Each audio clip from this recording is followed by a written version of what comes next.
Northern Scotland too, some across the southwest, but many central and eastern parts won't see too many showers. A good chance of a dry day from Yorkshire down to Kent. As we go through the afternoon, I think we'll see the showers easing in the southwest and for Northern Ireland. We'll always keep some coming into southwest Scotland and northwest England. Temperatures getting up to 7 to 10 Celsius generally, but it'll feel colder than that with the wind. Although, as I said, that wind will just ease down a little as we go through the day. Then more rain pushes into Northern Ireland this evening and across Wales. That spreads its way steadily northwards. And look at this, more rain then coming in through tonight. And that's going to make for a pretty soggy start to the weekend. Before that rain arrives, temperatures will drop down into single figures. But as the rain arrives, it's bringing milder air. So we start the weekend in the south in double figures. But we also do start with a lot of cloud and further rain. It could cause some further issues because it's been so wet. We'll be seeing snow on the hills across Scotland as that rain pushes northwards. Should clear from Northern Ireland, at least for a time, before the showers get going. And the rain will then push away from England and Wales during Saturday afternoon. So it will turn drier through the day. It'll probably also then turn colder. We could get up to double figures in the morning, but come the afternoon, temperatures certainly in the west will be dropping away once more because colder air is following on behind. And that's going to be a feature into next week. Through Sunday, and particularly Monday and Tuesday, colder air returns, which means the return of frost and ice. Bye for now.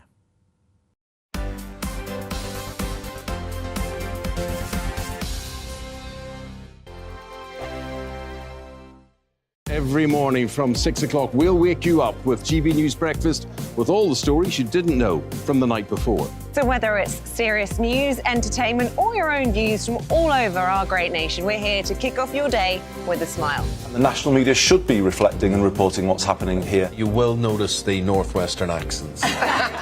Whether you're with us on TV, radio, or online, every morning it's breakfast from 6 a.m. Hope you can join us. We are GB News, right across the nation. You can get us on television, on radio, on digital. We're absolutely everywhere. Amazing! You see, amazing! You remind me of me in the European Parliament. But here's the most important bit. We are not part of the mainstream establishment. We think and speak just like you do. We are the People's Channel. Magnificent. That's really, really thoughtful. Come and join us on GB News, the People's News Channel. My name's Tom Harwood and join me 9:30 a.m. every weekday for The Briefing, your one-stop shop for everything you need to know about what's going on in politics today. I wonder if this is a deal that might need to be like the biscuits in this factory, twice baked. Is there not an opportunity here to win out against the extremes? Tom Harwood, GB News. What are you going to do about it? Things should have been done differently, and they certainly are being done differently. Don't miss it. The Briefing with me, Tom Harwood, 9:30 Monday to Friday on GB News. Join me, Nana Akue, Saturday and Sunday afternoons on GB News. Expect fiery debate and passionate discussion as me and my panel tackle some of the biggest topics hitting the headlines. It's a place for everyone's opinion. No one gets cancelled, but no one gets an easy ride. Oh, she's on it today! Be ready for conversations that are fierce, frank, and of course, fun. Every Saturday and Sunday afternoon from 4 p.m. on GB News, the People's Channel.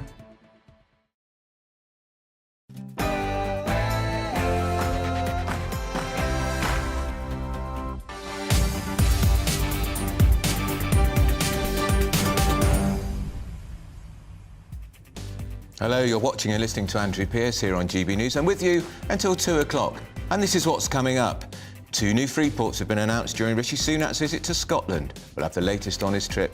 And are those frosty relations with Nicola Sturgeon really thawing? I doubt it. Public perception of Prince Harry has plummeted, according to polls. Of course it has. What would you expect after that tell-all memoir? Plus, new figures reveal more than half of modern slavery claimants arriving by small boats last year were Albanian. So why haven't we sent them back? And the Church of England, it set up a £100 million fund to address past wrongs of slavery. But with the Church of England sleepwalking into irrelevance, is this really the right time? Joining me for the next hour will be the former Labour advisor and writer, Scarlett McGuire. And you at home, don't forget, you're a big part of this show, so email me at gbviews@gbnews.uk. That's what's coming up this hour, but first, the latest news.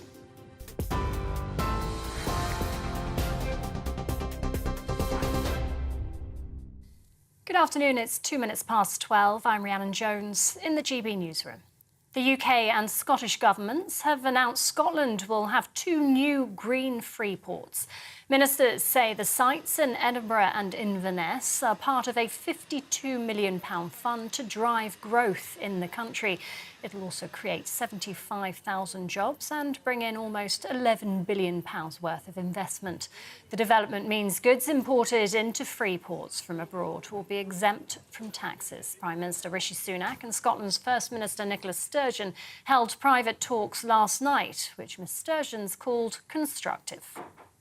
And a good example of that is today's announcement. We're announcing, together with the Scottish Government, the creation of 2 new free ports, green free ports here in Scotland. They're going to bring jobs and investment to the region. And actually going out and about today, talking to people, they are so excited about what this means for their local area. And that's why we've seen in England that once we've announced free ports, you see companies investing more money, jobs created. I want to bring those same opportunities here to Scotland, so I'm delighted that we're able to do that today. Labour leader, meanwhile, Sir Keir Starmer says the time for action on the Northern Ireland Protocol is now, a warning the following contains flashing images. Delivering his key speech at Queen's University in Belfast, Sir Keir also promised his party will remain a good faith guarantor of the Good Friday Agreement. He's also urged the Prime Minister to recognise past mistakes and resolve issues over the post-Brexit trading arrangements. So I say to the Prime Minister, if there is a deal to do in coming weeks, do it. Whatever political cover you need, whatever mechanisms in Westminster you require, if it delivers for our national interest and the people of Northern Ireland, we will support you. The time for action on the protocol is now. The economy unexpectedly grew by 0.1% between October and November. That's despite the soaring cost of living. The Office for National Statistics recorded a slowdown in growth, though, after a 0.5% increase the previous month. It says the economy was helped by people filling the pubs to watch the World Cup. Chancellor Jeremy Hunt says the government has a clear plan to halve inflation this year and get the economy growing again. A man has been charged with the murder of 26-year-old Elle Edwards, who was shot outside a pub in Wirral on Christmas Eve. We can cross live now to our North West reporter, Sophie Reaper. Sophie, what more can you tell us? Well, we learned on Wednesday that a 22-year-old man from the Wirral had been arrested on suspicion of the murder of Ellie Edwards, who was killed at the Lighthouse pub in Wallasey on Christmas Eve. Then, in the early hours of this morning, we heard that police had named that man as Connor Chapman and that he had indeed been charged with Ellie's murder, as well as several other counts, including 2 counts of attempted murder, the possession of a submachine gun and ammunition with the intent to endanger life, and handling stolen goods in the form of a Mercedes A-Class vehicle. Chapman appeared this morning at this court behind me in Wirral, where he was remanded in custody, and he will now appear at Liverpool Crown Court on Monday morning. Sophie, thank you. Sophie Reaper, our North West reporter outside Wirral Magistrates Court for us there.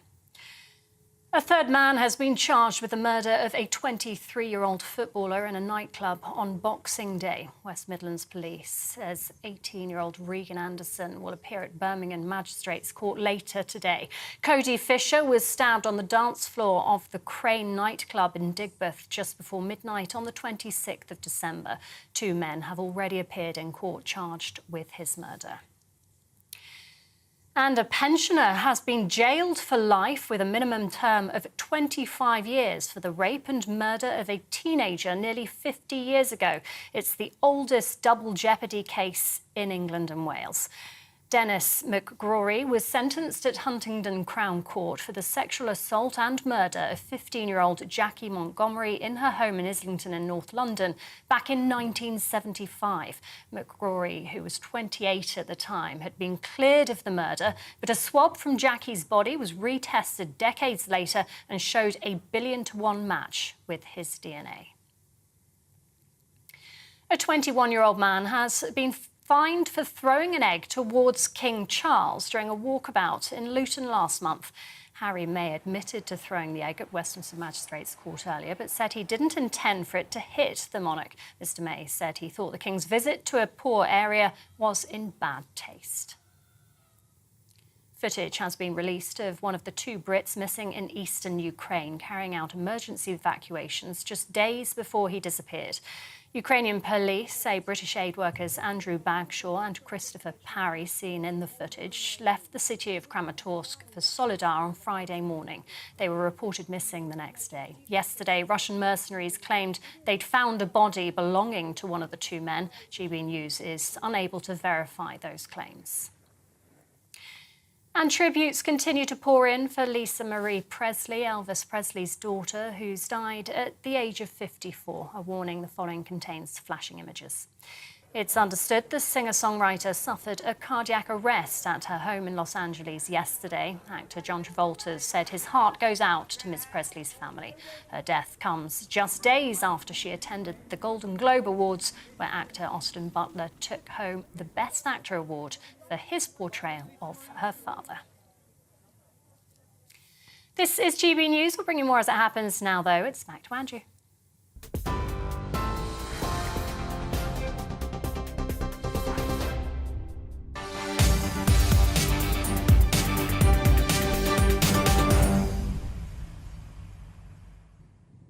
Well, Rishi Sunak's in Scotland, where on day 2 of his visit, he's announced 2 new green free ports for Scotland, which will create apparently tens of thousands of jobs. He's held talks with the First Minister, Nicola Sturgeon. They're supposed to be constructive, even cordial.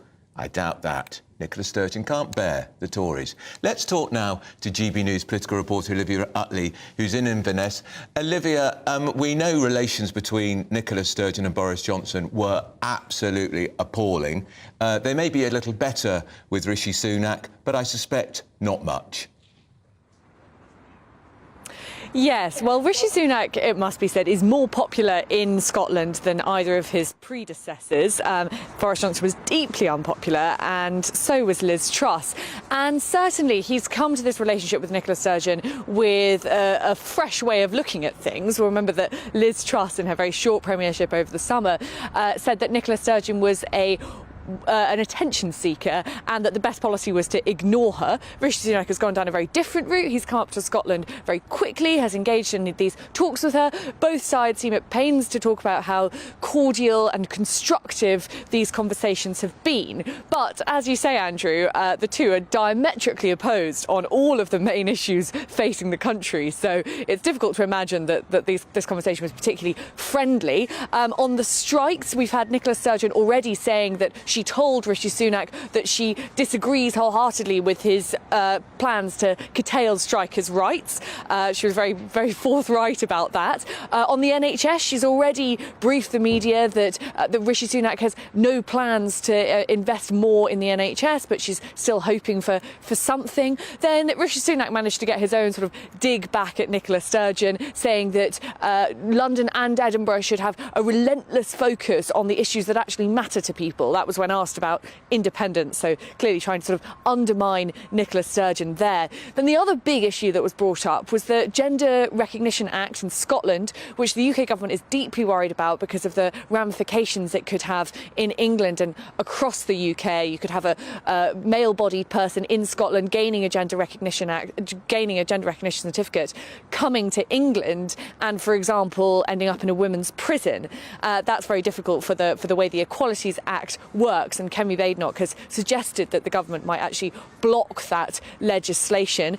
Nicola Sturgeon and Stephen Flynn, the SNP man in Westminster, said that would be an issue for democracy, so have made it pretty fundamental, and it's very hard to see a way through on that issue in particular, but on all these very important issues facing the whole of the UK. That's Olivia Utley, who's our reporter in Inverness in Scotland. With me is Scarlett McGuire, long-time advisor to the Labour Party. Scarlett, I'm fascinated by this whole gender recognition bill. It's caused the biggest rebellion in Nicola Sturgeon's reign as First Minister of Scotland. It will enable 16-year-olds, after 3 months of deciding they want to change their gender, to do so without referring to a doctor. Now, it's quite clear. I checked the Scotland Act 1998. It gives Westminster governments powers to intervene in certain certain cases. They did it in Northern Ireland over abortion, because the Northern Ireland Assembly was dragging its feet on legalising abortion. They should do it here.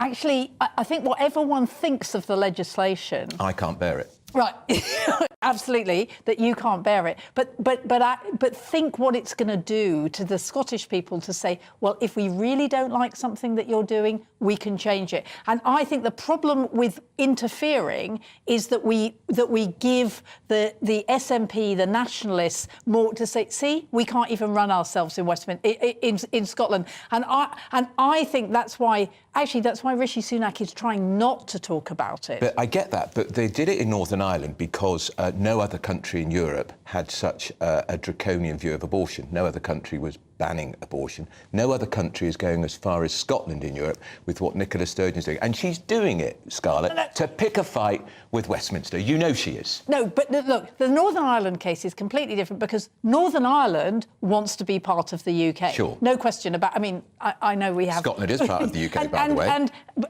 But Scotland is much more devolved, right? So you can't have, on the one hand, the DUP saying, we want to be part of the UK, and on the other hand, we'll have our own thing on abortion, which is completely not part of, I mean, in the UK, abortion is legal. This one, I mean, I think one does have to think very hard about the politics of it. And I think one can get really... The whole problem with the trans issue is that it immediately polarises, is you're on one side or the other. And actually, the vast majority of people who are involved in the trans thing, and the vast majority are not out there saying, I have a right to go to a women's prison. That isn't the issue. I mean, the issue... I mean, I think Nicola Sturgeon is being pushed by polarising people. Yeah. I don't think it's just about... But if I could just ask you, as a mum, do you think a 16-year-old is really old enough to decide, after 3 months' consideration, that they want to change their gender? Do you really think so? No, I mean, You don't? I don't. I do not believe that you decide forever, and that's the problem. Is I think it's perfectly all right that teenagers in schools sort of play around, right? I think it's different when it's legal certificates. All right, that's Scarlett McGuire. We're going to hear a lot more from her. She and I will, of course, disagree, probably on just about everything. But let's take a look at this week's GB News People's Poll. It is fascinating. The results are out, and they'll come up. We'll talk about them very shortly. They take it's a pretty important insight into the state of the nation after Prince Harry's book Spare, which I also can't bear, Scarlett McGuire, and other relations about the royals. It's no surprise we start there. But this is what surprises me. Only 34% of people are proud of the royal family, while 31% would disagree with that statement. A further 34% weren't sure either way. However, the thing that does encourage me, Prince Harry's popularity has slumped to an all-time low. I'm joined now by our very own royal reporter, Cameron Walker. Cameron, what do you think of this? Harry's popularity, no surprise. Yeah. It's at an all-time low. It is indeed, and in fact, our GB News People's Poll very much echoes the YouGov poll, which came out yesterday, which showed that Prince Harry's popularity among the British people is at an all-time low. What was also interesting, I think, it shows how the age difference is so apparent. The 18 to 24-year-olds, for the first time, Harry's score was 0 on the YouGov poll, and the 18 to 24-year-old category is traditionally more pro-Harry and Meghan, so I think that just shows the state of affairs for Harry. I was equally as surprised about about our GB News People's Poll that said only 34% agree with the statement, I am proud of the royal family. I think perhaps this is as a result of the coverage around Prince Harry's memoir. There were a lot of allegations in that book, and Buckingham Palace and Kensington Palace have very much remained silent. But I think the problem for the royal household is it's very much damned if you do, damned if you don't. At the moment, we're only getting Prince Harry's version of the truth. Yeah. But equally, I mean, looking at the polling, it shows Prince Harry's popularity rating is plummeting. And what figure is it down to now? It's 68% disagree with what he's saying or something? Yes, it was something like that. It was pretty staggering, considering where just 10 years ago he was the most popular royal after the Queen, and he has plummeted just above Prince Andrew. I wonder if this is also part of the fall in the respect for the royal family. A majority of people in the GB News poll say Lady Susan Hussey, who was thrown under a bus, in my view, by the palace 2 hours after the revelations that she'd been rather too inquisitive about where a guest at Buckingham Palace had come from. She was a woman of... she wanted to know if she was from the Caribbean. The poll in the GB News saying she should be given her job back. Yes, 42% of GB News people in the poll said she should return to work, she should be given her job back. This is a lady-in-waiting, a former lady-in-waiting, who serves the late Queen for 60 years. Yeah. She was by her side all that time. She is also Prince William's godmother. There was a meeting between Lady Susan Hussey and Ngozi Fulani, the campaigner you were referring to there, at Buckingham Palace in December. Buckingham Palace described it as a warm and understanding meeting for Lady Susan Hussey to offer her sincere apologies for the distress caused. But since then, there have been, I'm not going to go into too much detail here, but there have been allegations made against Sister Space, which is Ngozi Fulani's charity, about the finances in particular. But I think it just shows that perhaps the British people felt Buckingham Palace jumps to the conclusions too quickly, and this was perhaps a question of if Queen Elizabeth II was still alive, would it have happened in quite the same way? Scarlett McGuire, what's your view on the great furore generated by Harry's book? I mean, as you know, I'm an ardent monarchist. Are you sympathetic to him? I think that Harry is a tragic figure. I think that what happened to him as a child was awful. It wasn't dealt with. He came from a dysfunctional family. You know, not only did his mother die, they had a nightmare divorce. Both of them came out on television talking about, you know, the end of the worst end of royal divorce, frankly, since Henry VIII and Catherine of Aragon. Yes, well, yes. I mean, not the others. I mean, it was, and then, but the other thing is Harry has no sense of himself. No. I mean, so he writes this book that actually everybody goes, oh God. So I mean, I think the whole thing is just awful. If I was advising him, I would have told him to shut up and take it. And I think that the problem is some therapy breeds self-pity. Yes. And I don't think self-pity it's not just a great look, it's a terrible way to go on. The minute you become a victim, you can't get out of it. And so he's just going to be there, oh, it's not fair, it's not fair, it's not fair. Instead of, how do I And he never do takes my life? responsibility for anything. Even his reckless decision to reveal he'd killed 25 Taliban fighters, that was all the media's fault for the way they reported it. He put it in the book. We didn't know anything about it till the book. Yeah. Yeah, no. I mean, I think it's... I just think the whole thing is awful. But I do have to say that there are two things. One is it is still a topic of discussion in the media the whole time. Yeah. And secondly, there is this problem that I think might happen later, is because the media are completely anti-Harry, is in the end you think, it's just not fair. I mean, you know, this is somebody...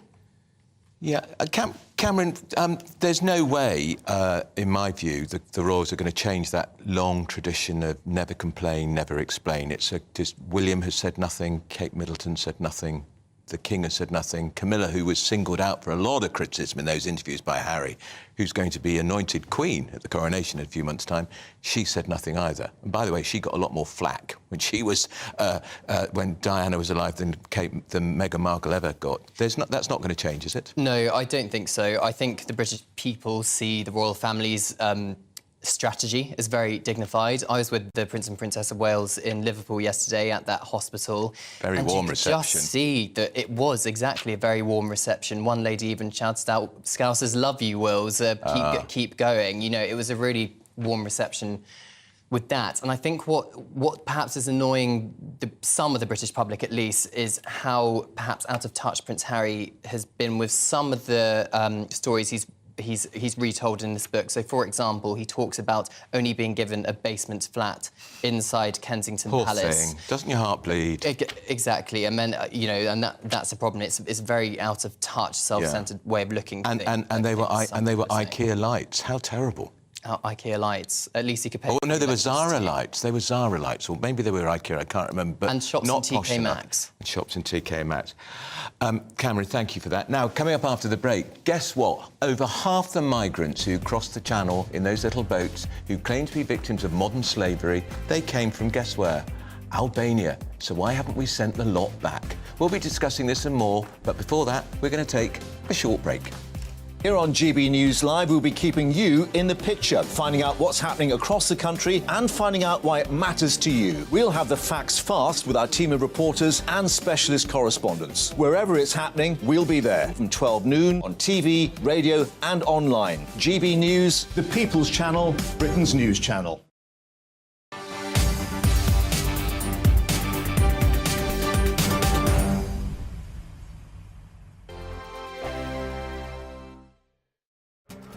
This year on GB News, we've got brand new members in the family. Join us. Across the entire United Kingdom, we cover the issues that matter to you. GB News will always stay honest, balanced and fair. We want to hear whatever is on your mind. And we don't talk down to you. The establishment had their chance. Now we're here to represent you. Britain's watching. Come join us on GB News, the People's Channel. Britain's news channel. Monday to Thursday, 9 p.m. till 11 p.m. Join me, Dan Wootton. I'll bring you the sharpest takes and hottest debates. Do you not believe in prison? I don't believe in prisons. I'm completely stunned. I guarantee you there'll be no spin, no bias, no censorship. I actually was personally quite offended by it. And no reason to go to bed. So I guess they've always been quite woke. That's Dan Wootton tonight on TV, radio and online. Monday to Thursday from 9 p.m. till 11 p.m. on GB News. The People's Channel, Britain's news channel.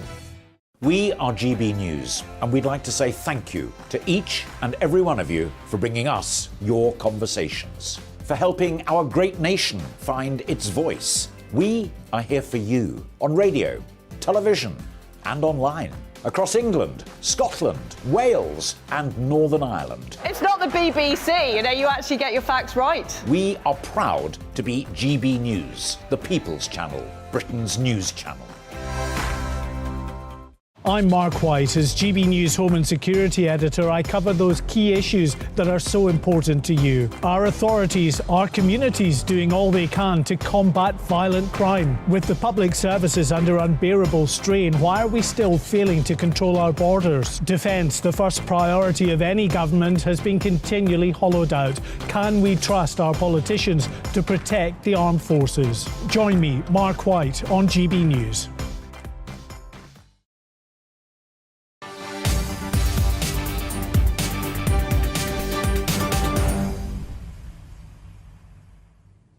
Well, more than half of modern slavery claimants that arrive by small boats crossing the English Channel are Albanian. That's according to government figures. More than half. A significant rise since 2021, when Albanians made up only 11% of those referred to as possible victims of modern slavery. Our Prime Minister, of course, is vowing to crack down on illegal crossings. Here's what he said in his address to the nation, which, by the way, was really boring. It's simply not right that people come here illegally. It's unfair on those who follow the rules, on those who really deserve our help. And above all, it's unfair on British taxpayers. It must stop. Under my government, it will stop. We're taking decisive action already, deploying hundreds of new agents to tackle immigration criminals, putting an end to the appalling situation where taxpayers are paying to keep illegal migrants in hotels. And we're introducing new laws that make it unambiguously clear that if you come to our country illegally, you will not have the right to stay and will be removed. That was the Prime Minister in an address which apparently he didn't record live on the day, which is why it felt so out of date. I thought it was really boring and lacklustre. But what about this idea, Scarlett, that if you come to this country illegally, in my view, if you're crossing the Channel from France, that's illegal, he's going to send them back. Where's he going to send them to if they've destroyed their immigration papers? Well, presumably he's going to send them to Rwanda. But the real problem is there is no other way of getting here. If you are a refugee, right? Big if. A lot of these are economic migrants. Actually, a lot of, I mean, when it is finally processed, I mean, the biggest problem, why are we paying millions of pounds to put people up in hotels, right? Because we have a terrible, terrible system. We should be able to process people within weeks. Instead, it takes years, literally years. If we did it within weeks and then we sent back the economic migrants, then there would be absolutely no question. Everybody would know, don't come over. You'll be sent back. All right. Well, look, I'm joined now. That's Scarlett McGuire, former Labour Party advisor. I'm joined now by Stephen Wolfe, who's a long-time supporter of this programme. He's from the Centre for Migration and Economic Prosperity, and Stephen and I have known each other for many years. Stephen, more than half now, it's official, of these people crossing the Channel from Albania. Why doesn't the government simply send them back? There's no war in Albania. There's no conflict. And if they're victims, if they've been people smuggled, well, then we can send them straight back. Well, unfortunately, we can't, Andrew, because as we know from a substantial number of those people who have arrived from Albania, many of them are claiming that they are victims of modern slavery. And once they become a victim of the modern slavery and make that application, they go into the national referral process. And that process is a really seriously long process to achieve. It can take absolutely years for the government, their officials, and sometimes even involved in the Crown Prosecution Service of finding out whether those people are genuinely victims of modern slavery. So unless the government starts to change the processes and the legislation surrounding that particular act, they will be able to stay for much longer. Stephen, can you explain to people watching this and listening to this now, what are we talking about when we're talking about modern slavery? Well, modern slavery is quite a broad spectrum for when you're looking at the legislation and the way that those in the Crown prosecution are looking at. For example, somebody who is a young boy part of the county lines in a major case was deemed to have been initially someone who was a victim of modern slavery, i.e., that they were forced to sell the drugs because of their age and the power of the gangs. So when you're looking at the Albanians, those who are claiming modern slavery are saying that they were forced to come over here by paying €5,000 to the gangs, and they're forced to work here for the gangs in criminal activities or into lower work in the black economy, and therefore they are victims. Now, we would argue that if you paid €5,000 to a people smuggling gang, then you know that you're going to be a victim of smuggling and therefore a victim of modern slavery. So why should we take that responsibility? And many would see that as a valid argument. And this modern slavery legislation was a consequence of Theresa May's time as Home Secretary, which more and more now we're seeing was a complete disaster, not least when she axed 20,000 police officers. Oh, absolutely. I think the problem with Theresa May is that she always wanted to be seen as a nice woman who could balance the arguments between both sides and therefore not make any controversial decisions. And therefore she was unable to make decisions like Priti Patel did, which is create the Rwanda scheme with the possibility of transferring those who'd failed the asylum process or even arrived here illegally to be transferred out of the country. She would never do that, and that's why she's arguing vehemently against the Modern Slavery Act being amended, because it's the only piece of legislation that she has left that would be deemed to be positive to her prime ministerial reign. She has nothing else other than that. This week, the Prime Minister, in his first party political broadcast, which curiously he didn't record on the day, he recorded last year, which is why it seems so out of date, he said anybody who comes here illegally will be returned. Again, what does he mean by coming here illegally, and how likely is any of his words, how likely is it that any of his words will come true? Well, it was a little bit unfortunate that he used the word illegal in his speech, because I always try to be exact if I can in the language. Anybody that comes into the United Kingdom without a proper visa or permission to arrive is illegal, which includes everybody who steps on the boats crossing the channel. But they stop to becoming illegal once they claim asylum, and therefore they are guaranteed a method of not being regarded as illegal under the UN Refugee Convention as we've enacted it into law. However, they do become illegal once their claim has been cancelled. Your panellist has suggested that we should be able to get rid of those who fail asylum applications? Well, in the initial decisions, about 60% of them do, and around 15 to 17,000 people a year for the last 10 years on average have failed the asylum application, but we never remove them. And part of that is because of the legal processes and those who stop the planes when those planes are trying to remove people. And that's because lawyers under the Human Rights Act appeal if their application is rejected, and that can then drag on for months, if not years. Absolutely. And when one looks at the initial decisions under the asylum process and what's called the grant of protection, one can clearly see a correlation between the European Courts of Human Rights and UK's general discretion, which is based on that. And nearly 70% of all of those who are given grants of protection are not based on the UN Refugees Convention, but actually based on our own discretion or the European Courts of Human Rights. So if we withdrew ourselves from that, we could amend our own discretionary rules, which would deal with those who are trying to scam the Modern Slavery Act and those who are coming over as economic migrants. All right, that's Stephen Wolfe. Thanks for joining me. He's the director of the Centre for Migration and Economic Prosperity. Now, coming up after the headlines, the Archbishop of Canterbury, Justin Welby, has defended a £100 million fund to address slavery's past wrongs at a time when, in my view, the Church of England is sleepwalking into irrelevance. Is this really the right time? But first, the latest news update.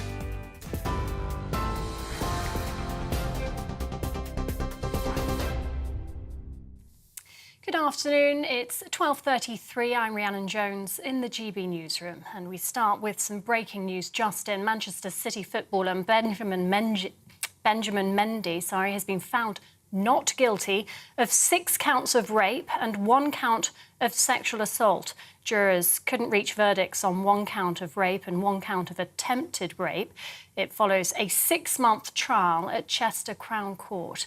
This is, as I say, a breaking news story, and we'll bring you more on it as we get it in.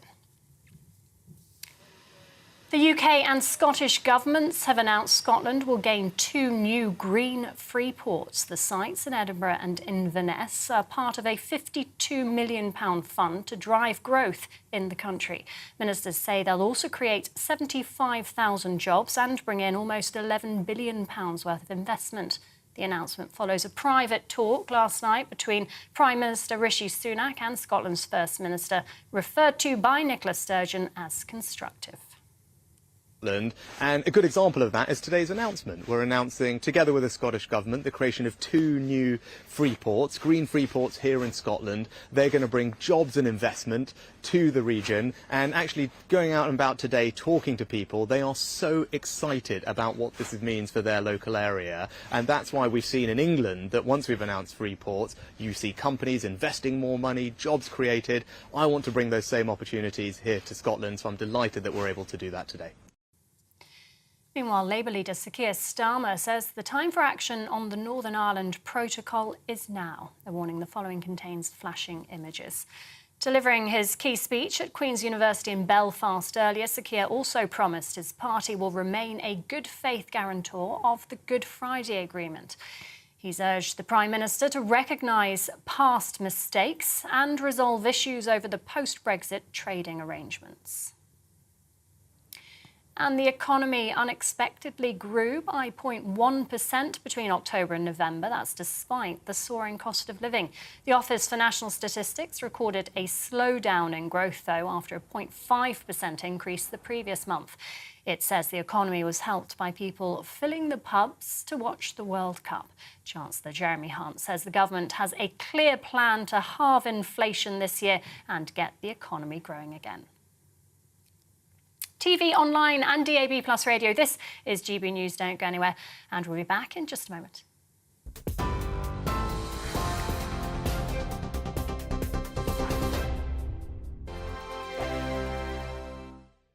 Monday to Thursday nights on GB News. At 6, it's Dubes & Co. 7 o'clock, Farage. At 8, join Mark Stein. And at 9, Dan Wootton Tonight, followed by Headliners. On TV, radio and online. This is GB News. We are GB News, the People's Channel. Why not take us home with you by visiting the GB News shop at gbnews.store? You'll find all the official merchandise, a really good present actually for yourself, your friends or your family. We ship across the UK mainland at no extra cost. GB News, the People's Channel. Here on GB News Live, we'll be keeping you in the picture, finding out what's happening across the country and finding out why it matters to you. We'll have the facts fast with our team of reporters and specialist correspondents. Wherever it's happening, we'll be there from 12 noon on TV, radio and online. GB News, the People's Channel, Britain's news channel. Monday to Thursday on GB News, it's Bev Turner Today from 10 a.m. We're going to be here for you, our GB News family, to keep you up to date, but also make you smile. The guy went from puberty to adultery. And I can't wait to bring a few of my own opinions. I have no time for cultural totalitarianism. We'll engage in passionate, but always polite debate, with your thoughts and opinions at the centre of it all. Only on GB News, the People's Channel, Britain's news channel. Hi there, it's Stephen and Anne. At breakfast from 6 a.m, you'll always be caught up with everything you need to know, the latest headlines, opinions and debates. We'll bring you the good news and the bad, but most of all, we're here for you. Remember, send in your views and let us know what you would like us to talk about. That's because we're your news channel. And every morning at 6 a.m, it's breakfast on GB News.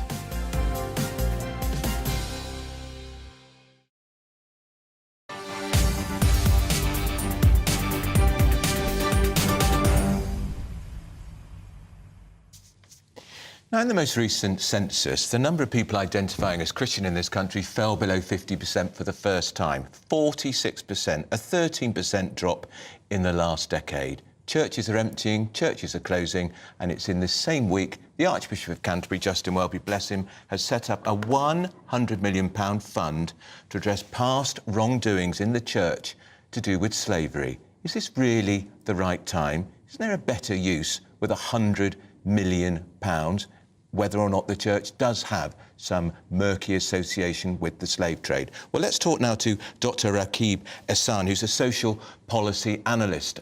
Dr Rakib, what's your view on this?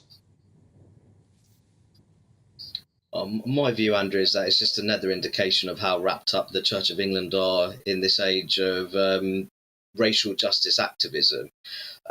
We are a country where parishes and congregations are struggling, and senior clerics have admitted that £100 million for this slave-related fund to atone for the church's links with the transatlantic slave trade.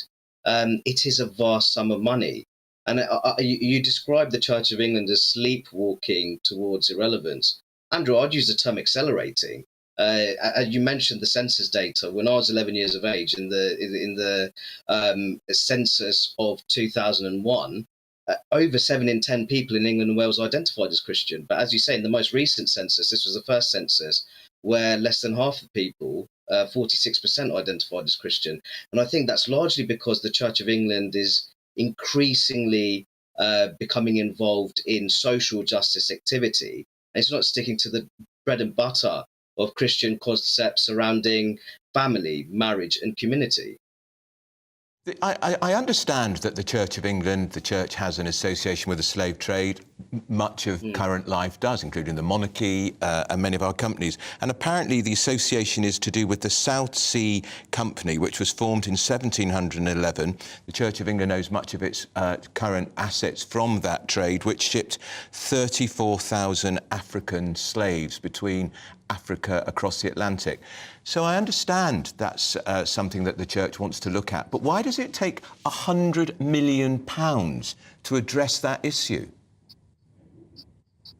Andrew, I think there's certainly a discussion to be had in terms of talking about the slave trade and Britain's involvement, and also Britain's involvement in ending the slave trade.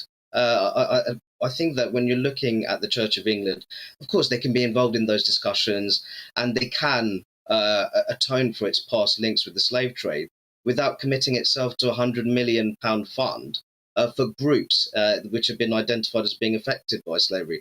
And I think there's a certain irony to this as well, Andrew, that one of my favourite authors, Tomiwa Owolade, he authored a piece where he basically talked about how it was West African migrants in South London which are renovating the churches, funding refurbishments. And I think that that's where the church should be focusing more in terms of its funding, in terms of reinvigorating those churches, as opposed to relying on Christian migrants to stump the bill. Justin Welby, the Archbishop, banging on about more and more people using food banks. Well, wouldn't that £100 million that he's lavishing on this fund be better deployed in communities, as you describe? Absolutely. I think that the Church of England certainly has a role to play in terms of highlighting very real forms of deprivation and how that feeds into traditional concerns surrounding family breakdown. Absolutely. So I think that there'll be many people looking at the size of the fund, £100 million, and thinking that the church, in terms of distributing those funds, that could be done in a more relevant and contemporary way, whether that's reinvigorating churches, repairs to church buildings, and also addressing very real forms of deprivation in our communities, which place a strain on social solidarity. Stay there if you would. I'm going to bring in Scarlett McGuire here. Scarlett McGuire, I'm a good Roman Catholic boy, or not particularly good Roman Catholic boy, but I'm a Roman. I go to church when I can, and I not want good at all. Not good at all. Is that quite true? But I want the church to be vibrant and relevant, and I think this is an own goal by the Church of England. £100 million. But where's it being spent? It's being spent on a fund to educate us about the slave trade. It is not being spent on a fund. It is actually going out to places like West Africa, to the Caribbean. No, because actually the Church of England has a lot of, it does pastoral work, right? And they're just giving it more. And I do think, I mean, when you started giving the statistics about the number of slaves that have gone, and you just think these are so-called Christian people who actually thought that this person wasn't a real person. And I do think 300 years ago. It was 300 years ago, but I just think that you have to understand that a lot of the riches of the Church of England actually came from the South Sea Company, and they. Okay. All right, well, let's get a perspective from the Church of England on this, because I'm joined now by Sir James Bernal Nugent, who is a former Commander-in-Chief of the Royal Navy, and he's a church warden. Good afternoon to you, Sir James. What do you think about this fund? I think it's the wrong amount of money at the wrong time, at a time when I've described the Church of England as sleepwalking into irrelevance. Andrew, good afternoon. I think it's a matter of balance. Any organisation that's dispensing funds, whether it's the government, the Church of England, or parents at home with their family, you have to make decisions about the balance of the money you've got and where it goes. And I wouldn't necessarily use the same language as you, but the Church of England is in crisis. The number of people who call themselves Christians is going down. Attendance at churches is going down. And the Church of England's response to this is bordering on panic, in fact, and they're merging parishes all around the country into so-called mega parishes of 20 or 25 churches and reducing the number of clergy. When the evidence is that if you increase the number of clergy, not surprisingly, that increases congregations and increases giving. And so the church commissioners, to my mind, and to the mind of Save the Parish, the organisation I'm representing, have just got that balance completely wrong. I was looking at the figures, Sir James. 423 churches have closed in England and Wales in just over the last 15 years. They're never coming back into the community. This is the tragedy of it. The Church of England's response to declining numbers is to pour petrol on the flames. As you rightly say, every parsonage, every vicarage or rectorate that gets sold, it will never, there'll never be another vicar again in that parish. And if the church gets sold, there certainly won't. But even merging churches is absolutely a disastrous thing to do. In the diocese in Cornwall, in Leicestershire, in Lincolnshire, in Sheffield, in many dioceses around the country, parishes are being merged. And if you do that, it's common sense that the ratio of clergy to people in the villages and suburbs and towns goes down. And so that breaks the link between church and community. This is a tragedy to break that link. And what about the argument? The Church of England are doing this for paltry sums of money. And do you think they're doing it? Do you think they're around of the order of 1 or 2 million? Is it gesture politics? Are they posturing? Well, I prefer to stick to the term balance. I just challenge, and Save the Parish, as our name suggests, we just challenge that the balance that's being demonstrated here, so where the Church of England's priorities really lie. In our book, parishes should be at the front of the queue for resources. There are competing demands on resources, but parishes should be at the front of the queue. And the Church Commissioners' mandate in 1998, when they were formed by Act of Parliament, is to promote aid and further the work and mission of the Church of England. Well, that sounds to me like supporting parishes in England. Well, I completely agree. So, James, thanks for that. Let's go back to the final word to you, Dr Rakib Assan. I was looking at how many staff work for the Church of England. I wonder if you know what the number of senior staff who work for the Church of England. The figure is 94% white British. Perhaps the Archbishop of Canterbury should be looking at that figure too. Absolutely. And I think the one thing that came from the recent census data is that if you look at some parts of the country where Christianity is very much being sustained, it's being sustained by immigrants, ethnic minority Brits that could find their origins from cities such as Lagos, Accra, Gdańsk, Timisoara. So many parts of West Africa and Eastern and Central Europe. So perhaps the Archbishop of Canterbury can concentrate on diversifying the Church of England staff to better reflect those who are well and truly sustaining the faith in our country. All right, that was Admiral Sir James Bernal Nugent, who's part of the organisation Save the Parish, and of course Dr Rakib Assan. Thanks for both for joining me. Of course, I'm still joined in the studio by Scarlett McGuire, who's a former advisor to the Labour Party. I think it's a fascinating story, and I think the £100 million could be spent in a better way. Now, a jury at Manchester Crown Court has found the Premier League footballer Benjamin Mendy not guilty on 6 counts of rape and 1 of sexual assault. We're going to cross now immediately to Sophie Reaper, who's been following the case. Sophie. Yes, well, the jury has now returned after 14 days of deliberation in the Benjamin Mendy trial at Chester Crown Court. The Manchester City footballer has been found not guilty. That's not guilty of 6 counts of rape and 1 count of sexual assault. The jurors were unable to reach a verdict on 1 count of rape and 1 count of attempted rape that Mr Benjamin Mendy was charged with. In terms of Louis Sahar Machuri, who's Benjamin Mendy's co-defendant and alleged fixer, he was found not guilty of 3 counts of rape, whilst the jurors were also unable to reach a verdict for Mr Machuri in 3 counts of rape and 3 counts of sexual assault that were made against the 41-year-old. Now, earlier this week, Judge Stephen Everett had called the jury back into court and gave them a majority direction. Now, what that means is that rather than giving a unanimous verdict, the jury were instead able to come to a majority, which is now what seems to have happened.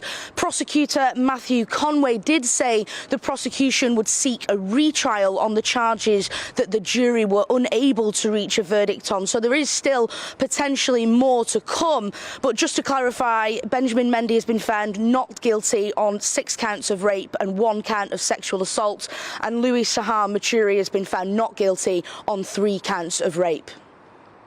All right, that's Sophie Reaper on that extraordinary case. Now, gear change here. More than 250 pubs rented into this year's Pub of the Year competition. I have a great interest in this because I like pubs, but only one could be the winner, of course. It's been announced the Tamworth Tap in Staffordshire has won the award, and we sent our West Midlands reporter Jack Carson to go and have a pint at Britain's best boozer. I'm very envious. On this quiet street, in this quiet town, sits Pub of the Year. Under the watchful eye of Tamworth Castle, the Tamworth Tap has been named by the Campaign for Real Ales the best in the country. Owner George Greenaway can't quite believe it. Incredible, absolutely ecstatic. I've just been bursting, but I'm so proud, immensely proud of the achievement of obviously myself and the whole team and ultimately the whole town, really. Tell me a bit about the work that's had to go in to create such a place like this. There. It's been a lot of toil, really has, but you're just spurred on. All those positive reactions you get from creating something from that starting point, bit by bit, as you go through the course of the last 5 years, just spurs you on to the next week and the next week, and it just snowballed. Pubs in the competition are selected by CAMRA volunteers and are judged on their atmosphere, decor, welcome, service, community focus and the quality of the beer. The Tap went from an empty premises to a brew pub in less than 5 years, and today boasts 8 hand pools, including at least one Tamworth ale brewed on site. For CAMRA National Chairman Nick Antona, it wasn't just the beer here that made this place stand out from the rest. Although it is very good. It's only been in existence 5 years, and it's demonstrated in those 5 years that you don't have to be an established pub site to be the best pub. It's grown. It's very much part of Tamworth's community. They refer to the tappers, the Tamworth tappers, which is what they actually know, the customers who go in the Tamworth Tap, and they are very much part of the family now. They embrace their community and have delivered a high quality experience. More than 32 pubs a month are estimated to have closed in 2022, with increases in bills and a drop in consumer demand, meaning they had no choice but to close their doors. This pub knows how important the community is to their survival. Ultimately, it is about the local communities getting behind their pubs and supporting them and celebrating them and using them, and they'll be rewarded with that atmosphere and accolades such as this. Today, the Tamworth Tap will officially be presented with their award, with people across the country coming to grab a pint at the pub that has raised the bar. Jack Carson, GB News. Why don't I get jobs like that? Now emails coming in. John says those illegal immigrants who have got rid of their passports or ID cards should be given a chance to tell us where they come from and then given the opportunity to go back there. Leslie says, I don't understand why the government can't identify illegal migrants by tracing their photos on European passport databases. Clinton says our government states they want to end small boat immigration, but then does nothing about it. Last moment with you, Scarlett McGuire. There's a poll, the GB News poll, we've talked about Prince Harry, popularity, but you'll be intrigued by this as a former Labour advisor. The Tories languishing on 21%. The Labour Party, 48%. Now, try to wipe that self-satisfied smile off your face, Scarlett, but Rishi Sunak is not cutting it. He's not cutting it, but, I mean, beware of polls, right? I mean, you know, it's not a time for the Labour Party to go, it's OK. I mean, but if...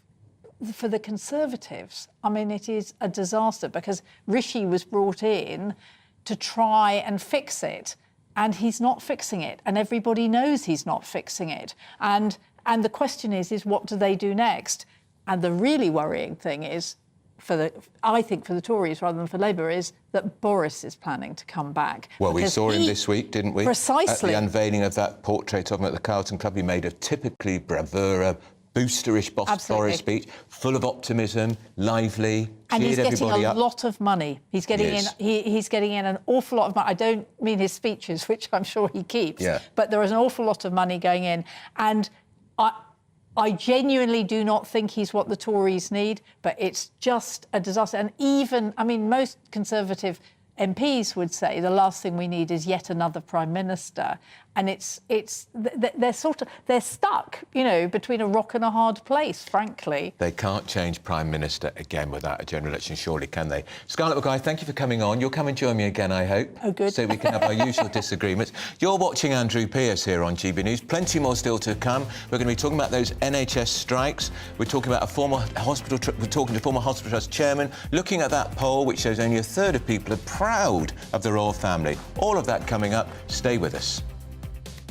Hello, I'm Alex Deakin, and this is your latest weather update. Colder weather on the way as we go through this weekend. Feels pretty cold out there today with the gusty winds, but they'll be easing. And many places seeing a bit of sunshine today, but low pressure is still nearby. These weather systems waiting to head our way. One low is clearing away, but this weather front is just dangling down across southwest Scotland, northwest England, bringing quite a few showers in here. Showers across northern Scotland too, but elsewhere, many places not seeing any showers today. Dry and bright and with a bit of sunshine to boot. The wind's steadily easing through the day as well, but making it feel cold, certainly.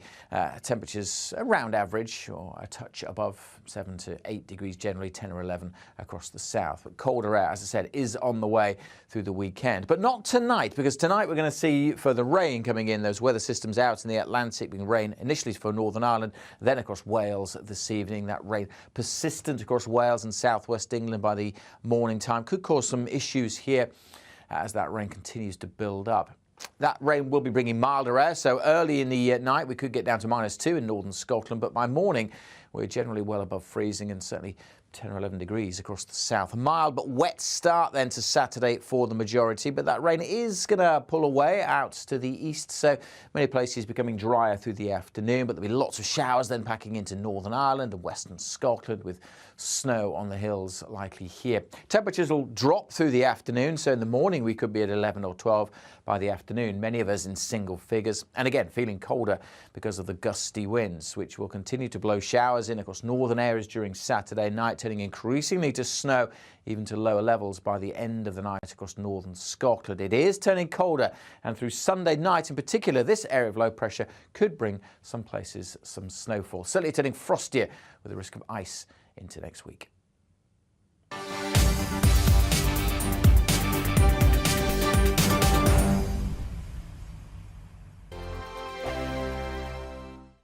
Every morning from 6 o'clock, we'll wake you up with GB News Breakfast with all the stories you didn't know from the night before. So whether it's serious news, entertainment, or your own views from all over our great nation, we're here to kick off your day with a smile. The national media should be reflecting and reporting what's happening here. You will notice the northwestern accents.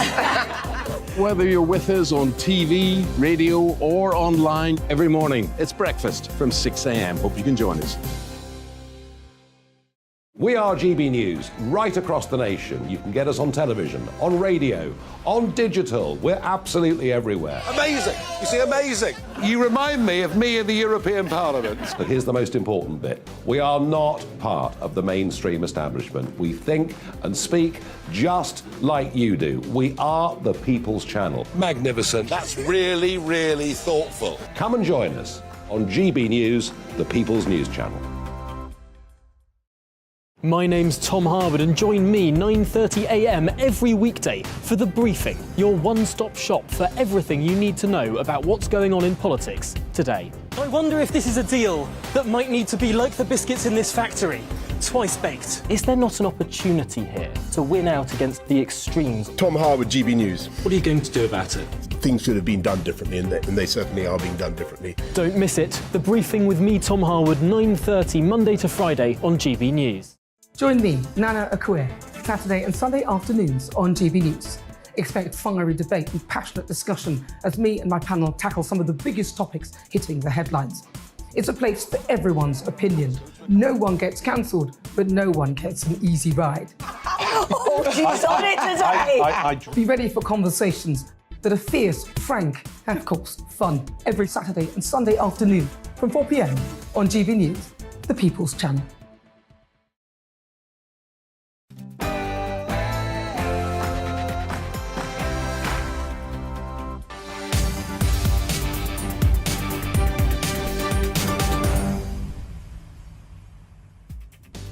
Hello, it's just gone 1 o'clock and you're watching and listening, of course, to Andrew Pearce here on GB News. Here's what's coming up this hour. The state of the NHS. New data shows a record number of people waiting more than 12 hours for A&E treatment. More than 7 million people on waiting lists for routine treatment in England. We'll be discussing all of that. Also this hour, Tory polling woes. My word. The latest GB News poll has the Conservatives at an historic low of 21%.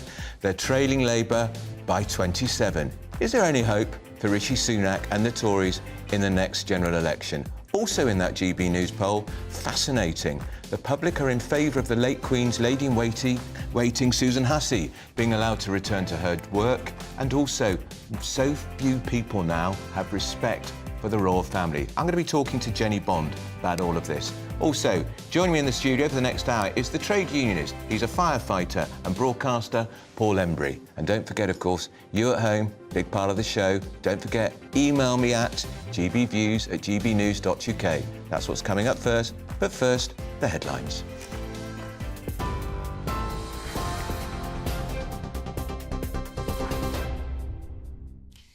Good afternoon. It's 1 minute past 1. I'm Rhiannon Jones in the GB newsroom.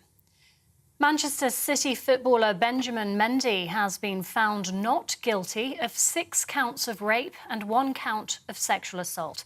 We can cross live now to our North West reporter Sophie Reaper. Sophie, what more can you tell us about this? Well, the jury has now returned after 14 days of deliberation in the Benjamin Mendy trial at Chester Crown Court. The Man City footballer has been found not guilty of 6 counts of rape and 1 count of sexual assault, whilst the jury were unable to reach a verdict on 1 count of rape and of 1 count of attempted rape. Benjamin Mendy's co-defendant and alleged fixer, Louis Sahar Maturi, was also found not guilty of 3 counts of rape, whilst the jury failed to reach verdicts on 3 counts of rape and 3 counts of sexual assault. Now, the prosecutor, Matthew Conway, said that the prosecution would seek a retrial on the charges that the jury were unable to reach verdicts on. And in the last few moments, we've heard that that has now been set for June 26th, and they're expecting that trial will last around 2 to 3 weeks. Sophie, thank you very much. Sophie Reaper, our North West reporter for us there. The UK and Scottish governments have announced Scotland will have 2 new green free ports. The sites in Edinburgh and Inverness are part of a £52 million fund to drive growth in the country. Ministers say they'll also create 75,000 jobs and bring in almost £11 billion of investment. The announcement follows private talks last night between Prime Minister Rishi Sunak and Scotland's First Minister, referred to by Nicola Sturgeon as constructive. Labour leader Sir Keir Starmer says the time for action on the Northern Ireland Protocol is now. A warning the following contains flashing images. Delivering his key speech at Queen's University in Belfast, Sir Keir also promised his party will remain a good faith guarantor of the Good Friday Agreement. He's urged the Prime Minister to recognise past mistakes and resolve issues over the post-Brexit trading arrangements. So I say to the Prime Minister, if there is a deal to do in coming weeks, do it. Whatever political cover you need, whatever mechanisms in Westminster you require, if it delivers for our national interest and the people of Northern Ireland, we will support you. The time for action on the protocol is now. The economy unexpectedly grew by 0.1% between October and November. That's despite the soaring cost of living. The Office for National Statistics recorded a slowdown in growth, though, after a 0.5% increase the previous month. It says the economy was helped by people filling the pubs to watch the World Cup. Chancellor Jeremy Hunt says the government has a clear plan to halve inflation this year and get the economy growing again. 22-year-old Connor Chapman has appeared at Wirral Magistrates Court charged with the murder of Elle Edwards. The 26-year-old was shot outside a pub in Wirral on Christmas Eve. Mr Chapman's been remanded in custody and will appear at Liverpool Crown Court on Monday. He's also been charged with 2 counts of attempted murder and possession of a firearm. And a pensioner has been jailed for life with a minimum term of 25 years for the rape and murder of a teenager nearly 50 years ago. It's the oldest double jeopardy case in England and Wales. Dennis McGrory was sentenced at Huntingdon Crown Court for the sexual assault and murder of 15-year-old Jackie Montgomery in her home in Islington in North London back in 1975. McGrory, who was 28 at the time, had been cleared of the murder, but a swab from Jackie's body was retested decades later and showed a 1,000,000,000-to-1 match with his DNA. And tributes continue to pour in for Lisa Marie Presley, Elvis Presley's daughter, who's died at the age of 54. A warning: the following contains flashing images. It's understood the singer-songwriter suffered a cardiac arrest at her home in Los Angeles yesterday. Actor John Travolta has said his heart goes out to Miss Presley's family. Her death comes just days after she attended the Golden Globe Awards, where actor Austin Butler took home the Best Actor award for his portrayal of her father, Elvis Presley. This is GB News. We'll bring you more as it happens now, though. It's back to Andrew.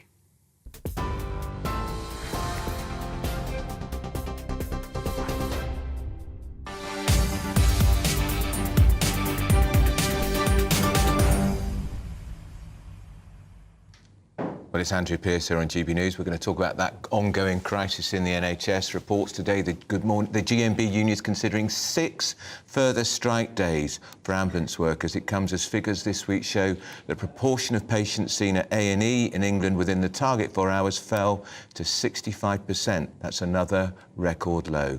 More than 54,000 people waited more than 12 hours for an A&E treatment in England. Another grim record. And 7.2 million people are on waiting lists for routine hospital treatment in England, which is a slight fall on the previous month. And of all of this at the backdrop of strikes. In the studio with me, I'm delighted to say, is Paul Embry, who's a trade unionist and broadcaster. And I'm going to talk now to the former NHS Trust Chairman, Roy Lilly. Roy, it's about as bad as it can be, isn't it? And these strikes are simply going to make it much worse. Andrew, good afternoon. Well, yes, it's certainly horrendous. The strikes themselves, look, we've got really strike light going on with the strikes. I mean, yes, they're disruptive, but the fact is that the emergency cover during the strikes, nobody's dropped the ball yet. There's been no real damage as a result of it. People are being pushed off the waiting list, of course, and that's another issue. But as far as the strikes are concerned, it's a peculiar situation where they're sort of striking in a vacuum. The whole purpose of a strike is to do damage to the employer. If it's a manufacturer, the manufacturing. If it's a shop, the shop people selling. What the unions dare not do is to walk out of the NHS and just leave it, which is the most dramatic thing they can do. By having these sort of 1-day strikes, 2-day strikes here and there, where cover is still sort of adequate against the background of a pretty inadequate service at the moment anyway, the trusts themselves, where the nurses are involved, are throwing everything they've got into A&E, so those services work as well. So the impact of the strikes that you would normally expect from strikes, it isn't really happening. And I can't see how we progress from here, because the government are saying, well, look, we're not going to give you any more money. They're very unpopular anyway. I mean, you just covered that in the news. And so they can't get any more unpopular by not doing a deal with the nurses. And the whole background is such a mess anyway. So I'm not in any sense saying that the strike should go on and they're not making any difference. But the actual grip that they've got, the impact that they're making, isn't sufficient, I don't think, to make the government do something. A lot of people watching will be thinking, but should nurses be allowed to go on strike, Roy? Should ambulance workers be allowed to go on strike? Police officers can't, soldiers can't. We know the government is now finally brought forward legislation to ensure a minimum level of service, that in essential services, that will be in the NHS, in rail and other areas. Can that work in the NHS, and should it? Well, look, we're getting it now. We're getting a minimum level of service on the picket lines now. And of course, the unions dare not, walk away and cause, some kind of horrendous disaster. So, I mean, a minimum level of service, you'd have to define what that is, and that's a huge negotiation. As whether or not they should do it or not, I've always felt that public servants shouldn't go on strike. But, and here's the but, you have to have a good alternative mechanism to deal with their pay and conditions. The pay review bodies started in 1960. They've been amplified since then. They now cover about a quarter of 6 million people who work in the public sector across Whitehall and local authorities. The fact is they're too slow and they take too long to report. I mean, the pay review body that's going to be meeting in April to look at the next year's pay won't report until September. Well, that's ridiculous. I mean, there's no reason for that. So, I mean, if you put a rocket up them and got them to perform better, and you had a proper arrangement where the unions had confidence in the independence of the pay review bodies like they have in other countries, then I think you could say to the unions, in exchange for that very good system, a timely system and a system that really delivered for both sides, then you probably could say it. Certainly, as far as the public is concerned, all the polling I've seen would be favourable. Let's bring Paul Embry into this conversation. Paul, you're a long-standing trade unionist. You're a member of the Fire Brigades Union. You're a firefighter. Firefighters have gone on strike, of course, in the past. Do you think the government is right to bring in legislation to ensure a minimum level of service in places like the NHS, in the rail industry? I think it's unwise, first of all, because where they've tried it in Europe, it hasn't exactly been a roaring success. And well, hang on, they did it in France last year with oil refineries, and the oil refinery workers went back to work. There are also places where they've attempted to introduce it where it hasn't particularly worked. But the much more important point, I think, Andrew, is it's inflammatory because we're in the middle of a cost of living crisis. We've got millions of workers across this country, not just in the public sector, but the private sector, I recognise as well, who are being asked once again to take a real terms pay cut. Now, this is after 10, 12 years of economic sluggishness. This is after a decade or more when pay rises have been pretty low. And I just think it's fanciful in the extreme to expect workers en masse to say, OK, we're willing to take another real terms pay cut during a cost of living crisis. And you know what? We're not going to do anything about it. And I think actually introducing legislation that effectively compels workers to cross picket lines. Now, as you know, in the trade union movement, it's a cardinal sin to cross a picket line, you know, whether or not you agree with strikes. Everybody, I think, understands that. So to say to workers who themselves may have voted for the strike and support it, actually, we're going to force you to cross a picket line where your colleagues and workmates are standing. I just don't think people en masse are going to be willing to do that. So that's why it's inflammatory. I think it's going to create no... Well, I agree the timing is wrong because this was in the Conservative Party legislation back in the general election in 2019. They should have done it 2 or 3 years ago. If they'd done it 2 or 3 years ago, would that be OK?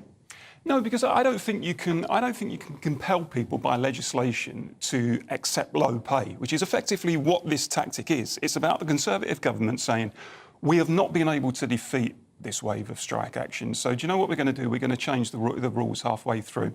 It's the equivalent of a boxer, having been hit by a few heavy punches, suddenly says, I don't quite like this, and in the middle of the fight says to the referee, can you change the rules and make this opponent fight with one hand tied behind his back? Now, the truth is it's not going to resolve it because those issues which have sparked the industrial unrest in the first place are not just going to disappear. People are still going to be angry. People are still going to be unwilling to accept another real terms pay cut, and they're not going to be forced, under pain of being sacked, by the way, to march across picket lines which have been established by their friends and colleagues. Let's bring Roy Lilly back. Roy Lilly, when you were chairing an NHS trust, wouldn't your life have been a lot easier if you'd known a lot of your staff couldn't go on strike, and also you would probably be relieved if you weren't going to have to find huge inflation-busting pay rises? Well, the fact is, when I ran a trust, I had the only no-strike deal in the NHS. And how did you do that? Local paying conditions. It was based on a principle called pendulum arbitration. So what we got now is mediation arbitration, where if you say, I want 10, and I say, I'm only offering 5, then the pay review bodies effectively say you can have 7. Pendulum arbitration says it's either 10 or 5. what that does is limit the aspirations of both sides. And so I had really very good industrial relations. And I mean, I agree absolutely with what Paul is saying. I mean, this is inflammatory at this time. But if you look at the history of industrial relations in this country, all of the draconian anti-trade union laws came in after big strikes. Like, for example, if you look at the Thatcher strikes, the miners' strikes, the big changes in industrial relations came in after that. And it's right to say that really it's only a kind of a pushback. If you can't get good industrial relations, then make a law so people can't complain. That is not good enough. And that is clearly what is happening now.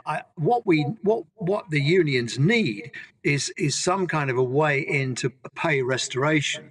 Now, if you look at the nurses, for example, over 10 years, they've lost 20%. If you look at junior doctors, it's something like 35%. The fire service is the same. Even the train drivers, who are some of the best paid workers that there are, who are members of trade unions, have seen the value of their wages erode. So what do you do about that? Well, the government's answer is to say, well, we're tackling the root cause, which is inflation, but because it doesn't pay the bills now. So it is pretty clear to me that if we are going to move on in industrial relations and change the basis of dealing with this, we have to deal with the pay restitution issues, which isn't cheap. And of course, it's a time when there's not a lot of money around. All right. Paul, interesting. Roy Lilly there said he had the only no-strike deal formula in the whole country. So it can be done. Well, I mean, I believe in free collective bargaining, and I think people should reserve the right to strike as a last resort, to have some sort of leverage over their employer when negotiations have failed. But what I think we need to do, Andrew, is address the root causes of why we are where we are at the moment, with millions of people, certainly hundreds of thousands of people, who otherwise would not contemplate taking strike action, thinking, I've actually been driven to this. And what is it that's driving them to it? It's simply that we've got, I think, a profoundly unjust economy. There are still some people doing very well, by the way. Executive pay is rising handsomely. City bonuses are surging. We've seen some of our corporations registering record profits. Don't you think that people at the other end of the scale look at that and think, hold on a second, can't I have a bit of a bigger piece of this pie? The debt burden in this country is £1.5 trillion. Every pound extra we pay these workers is coming out of everybody's pocket. Well, I mean, look, I'm a believer that as a sovereign currency issuing nation, we can't go bankrupt. We can't just run out of money. And actually, isn't it funny how we always find plenty of money available when the government needs it at the drop of a hat? We found it for the furlough schemes during COVID. We bailed out. But we have had a pandemic, Andrew. We bailed out the banks to the tune of billions of pounds in 2008. Whenever we launch another military escapade, we can find billions of pounds at the drop of a hat for that. But why is it when it comes to paying people a decent wage, we can't do that? We'll agree to disagree. That's Paul Embry, trade unionist, and that was Roy Lilly, former chairman of an NHS trust. Now, the Labour leader, Keir Starmer, he's been in Northern Ireland. He's urged the Prime Minister to get on with sorting out that Northern Ireland protocol. He told Rishi Sunak to break the deadlock with the European Union over that protocol, and he offered help to get the deal through Parliament if he can't get enough support from his own Tory MPs.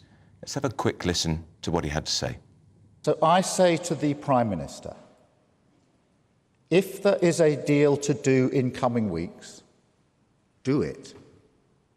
Whatever political cover you need, whatever mechanisms in Westminster you require, if it delivers for our national interest and the people of Northern Ireland, we will support you. The time for action on the protocol is now. We're going to cross over to Stormont and speak with GBNews reporter, Northern Ireland reporter. How are you there? I'm not too bad, Andrew. The part of that is missing, actually, is quite clear, where he says to do the deal, do it now, and he will give them cover even from the ERG. That would suppose that there may be a deal coming that most of us don't know about, but the ERG aren't going to like it, and unionism probably isn't going to like it. He spent yesterday here and today in that speech, he said that the past was painful and urged everybody not to look backwards but to look forwards. He said that the Labour Party were the moral guardians of the Good Friday Agreement. Now that all may be so, but this is a very, very fine line, and the Labour Party amongst any should know the hardship that it was to actually get the Good Friday Agreement across the line, because it was all based upon consent. And the SDLP, the Social Democratic and Labour Party, the sister party of the Labour Party, are wanting to put forward legislation that will do away with that cross-party cooperation in order to get a speaker elected behind us here, which would immediately make this behind us a nationalist government, because it would exclude unionism. So he had a very fine line to walk. He did try to do that, but other questions that came at him were around legacy issues, and of course that very controversial bill that is making its way through the House of Lords that would basically stop soldiers being brought back to court while the IRA still have those letters of comfort that was given to them by Tony Blair. And he said that he would immediately rip that legislation up if he was the Prime Minister. That would cause also worries amongst ex-servicemen, and would he then rip up those letters of comfort? So as much as he's came here and promised much, he hasn't delivered all that he said, but he says he has listened. All right, that's Dougie Beattie, our reporter in Northern Ireland. Paul Embry, I want to ask you, the real problem for the Keir Starmer about Northern Ireland Protocol Brexit is what the Labour Mayor, Sadiq Khan, has said. He wants to renegotiate the single market so that London goes back into the single market. In other words, people like me will say the cat's out of the bag. What Labour really want to do is reverse Brexit. You were famously a trade unionist who got into trouble with your own fire brigades union because you supported Brexit. Yeah, that's very true. And I would counsel the wider Labour Party against any attempt to reverse Brexit. Look, in the Labour movement, traditionally, it wasn't an unusual thing to be a Eurosceptic. Back in the 1970s, Tony Benn and Michael Foot and Barbara Castle and Peter Shaw and people like that. And during the 1975 Common Market referendum, actually, a huge number of Labour MPs voted no in that referendum. The majority of trade unions supported the no campaign in that referendum. But there's almost now a kind of infatuation on the left with the European Union. And we saw the damage that did actually in the 2019 general election, where when the Labour Party at its conference in 2018 essentially nailed its colours to the mast and said, we are going to go for a second referendum. And I was in the conference hall at the time, by the way, and I realised that this was a suicide mission. And I knew, come the next election, in those red wall constituencies, we were going to be absolutely hammered, because people who had voted Labour all of their lives and voted for Brexit wanted their vote to be respected and recognised, and suddenly they saw their party trying to undermine it and effectively saying, you got this wrong and we're going to make you do it again. So there are huge pitfalls for the Labour Party by being seen to embrace Brexit. Sadiq Khan is looking at it purely, I think, from a parochial London point of view, because that kind of language plays well in the metropolis. I'm suspicious. But out there in working class Britain, in provincial Britain, small town Britain, in the northern heartlands, the old traditional Labour heartlands in the Midlands and stuff, it's not going to go down very well at all. Well, I completely agree. That's Paul Embry, trade unionist. I'm Andrew Pearce here on GB News. Coming up, we're going to be discussing the Tory party's historic polling low with the former head of press at number 10. Before that, we're going to a quick break. Here on GB News Live, we'll be keeping you in the picture, finding out what's happening across the country and finding out why it matters to you. We'll have the facts fast with our team of reporters and specialist correspondents. Wherever it's happening, we'll be there from 12 noon on TV, radio and online. GB News, the People's Channel, Britain's news channel.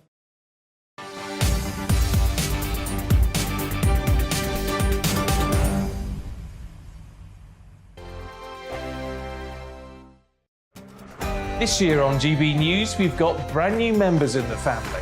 Join us. Across the entire United Kingdom, we cover the issues that matter to you. GB News will always stay honest, balanced and fair. We want to hear whatever is on your mind. And we don't talk down to you. The establishment had their chance. Now we're here to represent you. Britain's watching. Come join us on GB News, the People's Channel, Britain's news channel. Join me, Lawrence Fox, on GB News. Frank, fun, fearless, and sometimes serious. Much as I love a Friday night punch-up, what I really want is a battle of ideas. I want to look at things differently. I want to hear different voices and engage with your unique experiences. Every Friday at 7 p.m. on GB News. I'm Michael Portillo. Join me on GB News on a Sunday morning for topical discussion, debate, arts and culture, and sometimes even ethical dilemmas. I don't always agree with you, Michael. Michael Portillo, Sundays on GB News, the People's Channel, Britain's news channel. Monday to Thursday nights on GB News. At 6, it's Dubes & Co. 7 o'clock, Farage. At 8, join Mark Stein. And at 9, Dan Wootton Tonight, followed by Headliners. On TV, radio and online. This is GB News.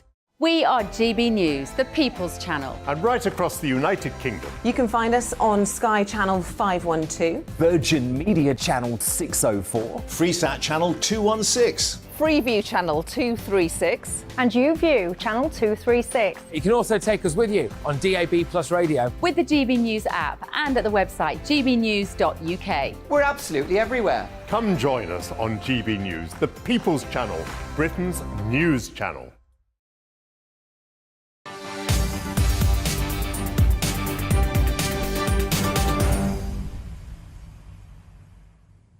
Hi, it's Andrew Pearce here on GB News. Well, that GB News poll is pretty bad for Prince Harry. It's absolutely horrific for Rishi Sunak. Support for the Conservative Party, only 21%, trailing Labour by 27%.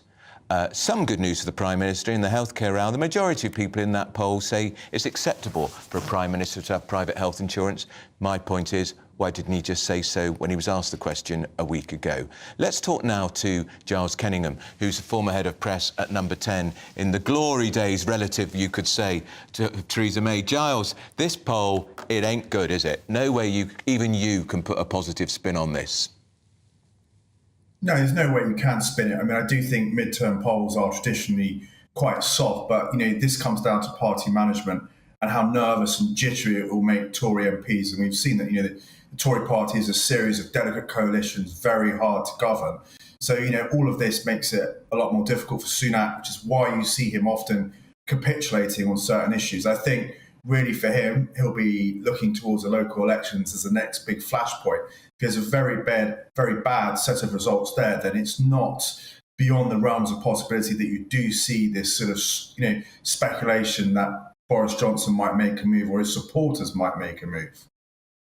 Giles, because at the first poll over the government's plans to legislate to bring in a minimum level of service in areas like the railways and the NHS shows huge support for the government. 56% of the public back that.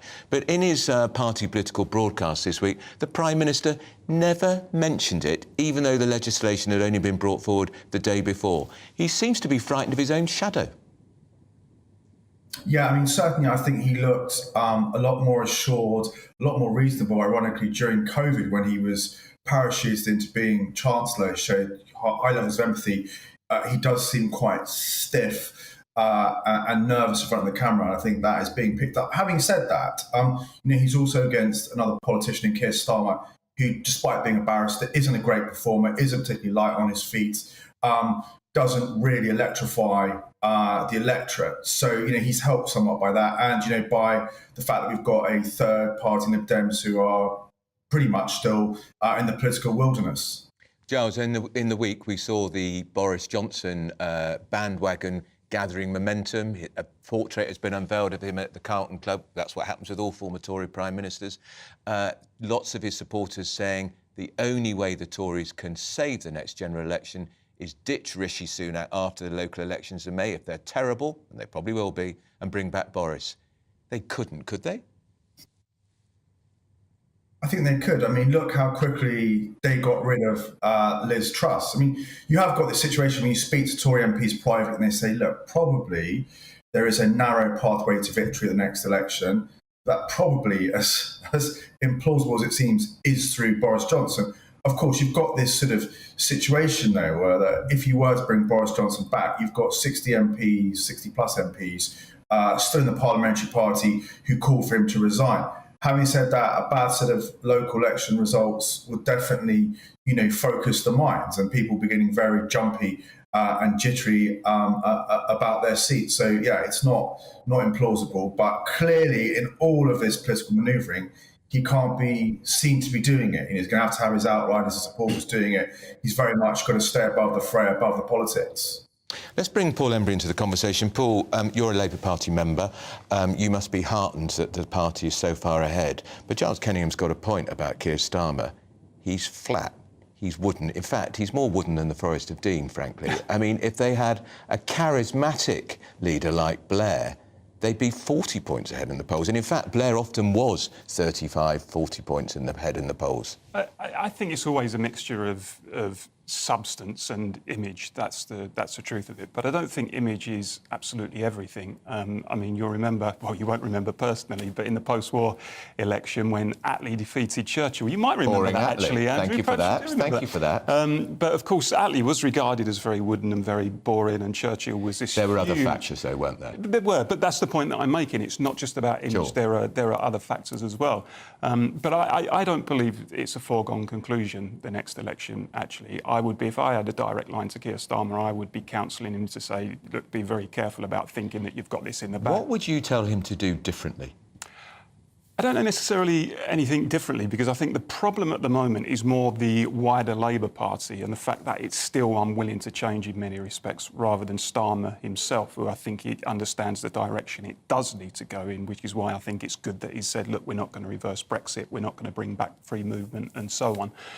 But I think the Labour Party at large has got to get back in touch with working class Britain. The Red Wall constituencies, those sort of patriotic, working class, old industrial areas of this country that were once upon a time the backbone of the Labour Party vote, but who disappeared in their millions because the Labour Party became this kind of very middle-class party for the professional and managerial classes. Unless and until it can get back in touch with those people, its core support, it's not going to win again. I think it's doing it slowly, but there's still a very long way to go. All right, that's Paul Embry, and thank you to Giles Kenningham, who was head of press at Number 10 under Theresa May. Now, coming up, we'll be talking about that GB News People's Poll. 42% say Lady Susan Hussey, remember her, who was thrown under a bus by Buckingham Palace in that row over race, should be returned to her job. But first, we're going to get her headlines. We're going to get the latest headlines.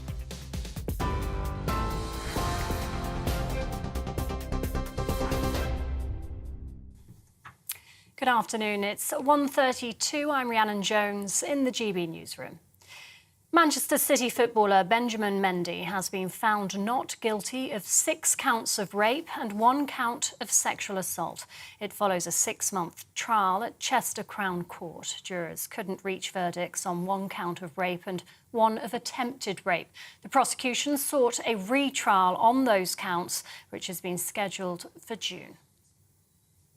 A builder who described himself as a psychopath with a conscience has been sentenced to 2 life terms for the murder of 2 escorts. Mark Brown was found guilty of murdering Leah Ware and Alexandra Morgan in 2021. The 41-year-old killed the 2 women at a remote farm near St Leonard's in East Sussex after meeting them through an escort website. He'll serve a minimum of 49 years. The UK and Scottish governments have announced Scotland will gain 2 new green free ports. The sites in Edinburgh and Inverness are part of a £52 million fund to drive growth in the country. Ministers say they'll also create 75,000 jobs and bring in almost £11 billion worth of investment.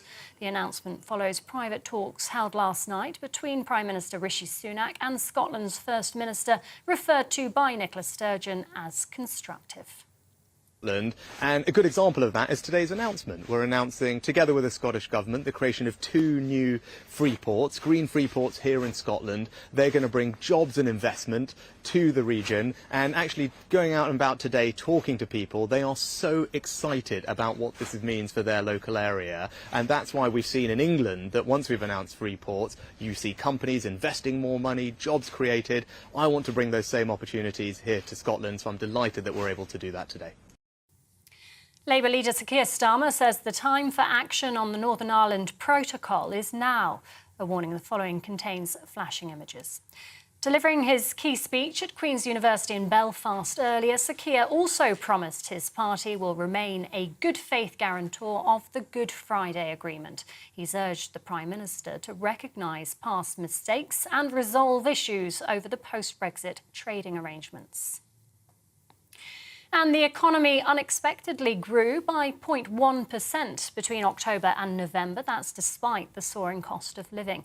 The Office for National Statistics recorded a slowdown in growth, though, after a 0.5% increase the previous month.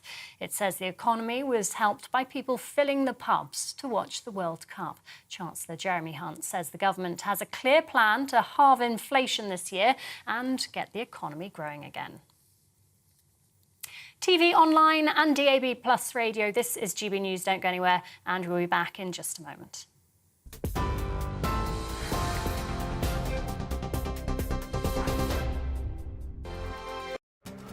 This year on GB News, we've got brand new members in the family.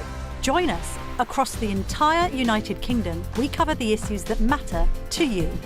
GB News will always stay honest, balanced and fair. We want to hear whatever is on your mind. And we don't talk down to you. The establishment had their chance. Now we're here to represent you. Britain's watching. Come join us on GB News, the People's Channel. Britain's news channel. Monday to Thursday, 9 p.m. till 11 p.m. Join me, Dan Wootton. I'll bring you the sharpest takes and hottest debates. Do you not believe in prisons? I don't believe in prisons. I'm completely stunned. I guarantee you there'll be no spin, no bias, no censorship. I actually was personally quite offended by it.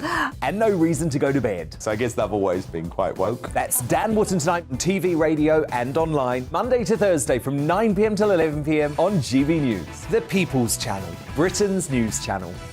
We are GB News, and we'd like to say thank you to each and every one of you for bringing us your conversations, for helping our great nation find its voice. We are here for you on radio, television, and online, across England, Scotland, Wales, and Northern Ireland. It's not the BBC, you actually get your facts right. We are proud to be GB News, the People's Channel, Britain's news channel. I'm Mark White. As GB News Home and Security Editor, I cover those key issues that are so important to you. Our authorities, our communities doing all they can to combat violent crime. With the public services under unbearable strain, why are we still failing to control our borders? Defence, the first priority of any government, has been continually hollowed out. Can we trust our politicians to protect the armed forces? Join me, Mark White, on GB News.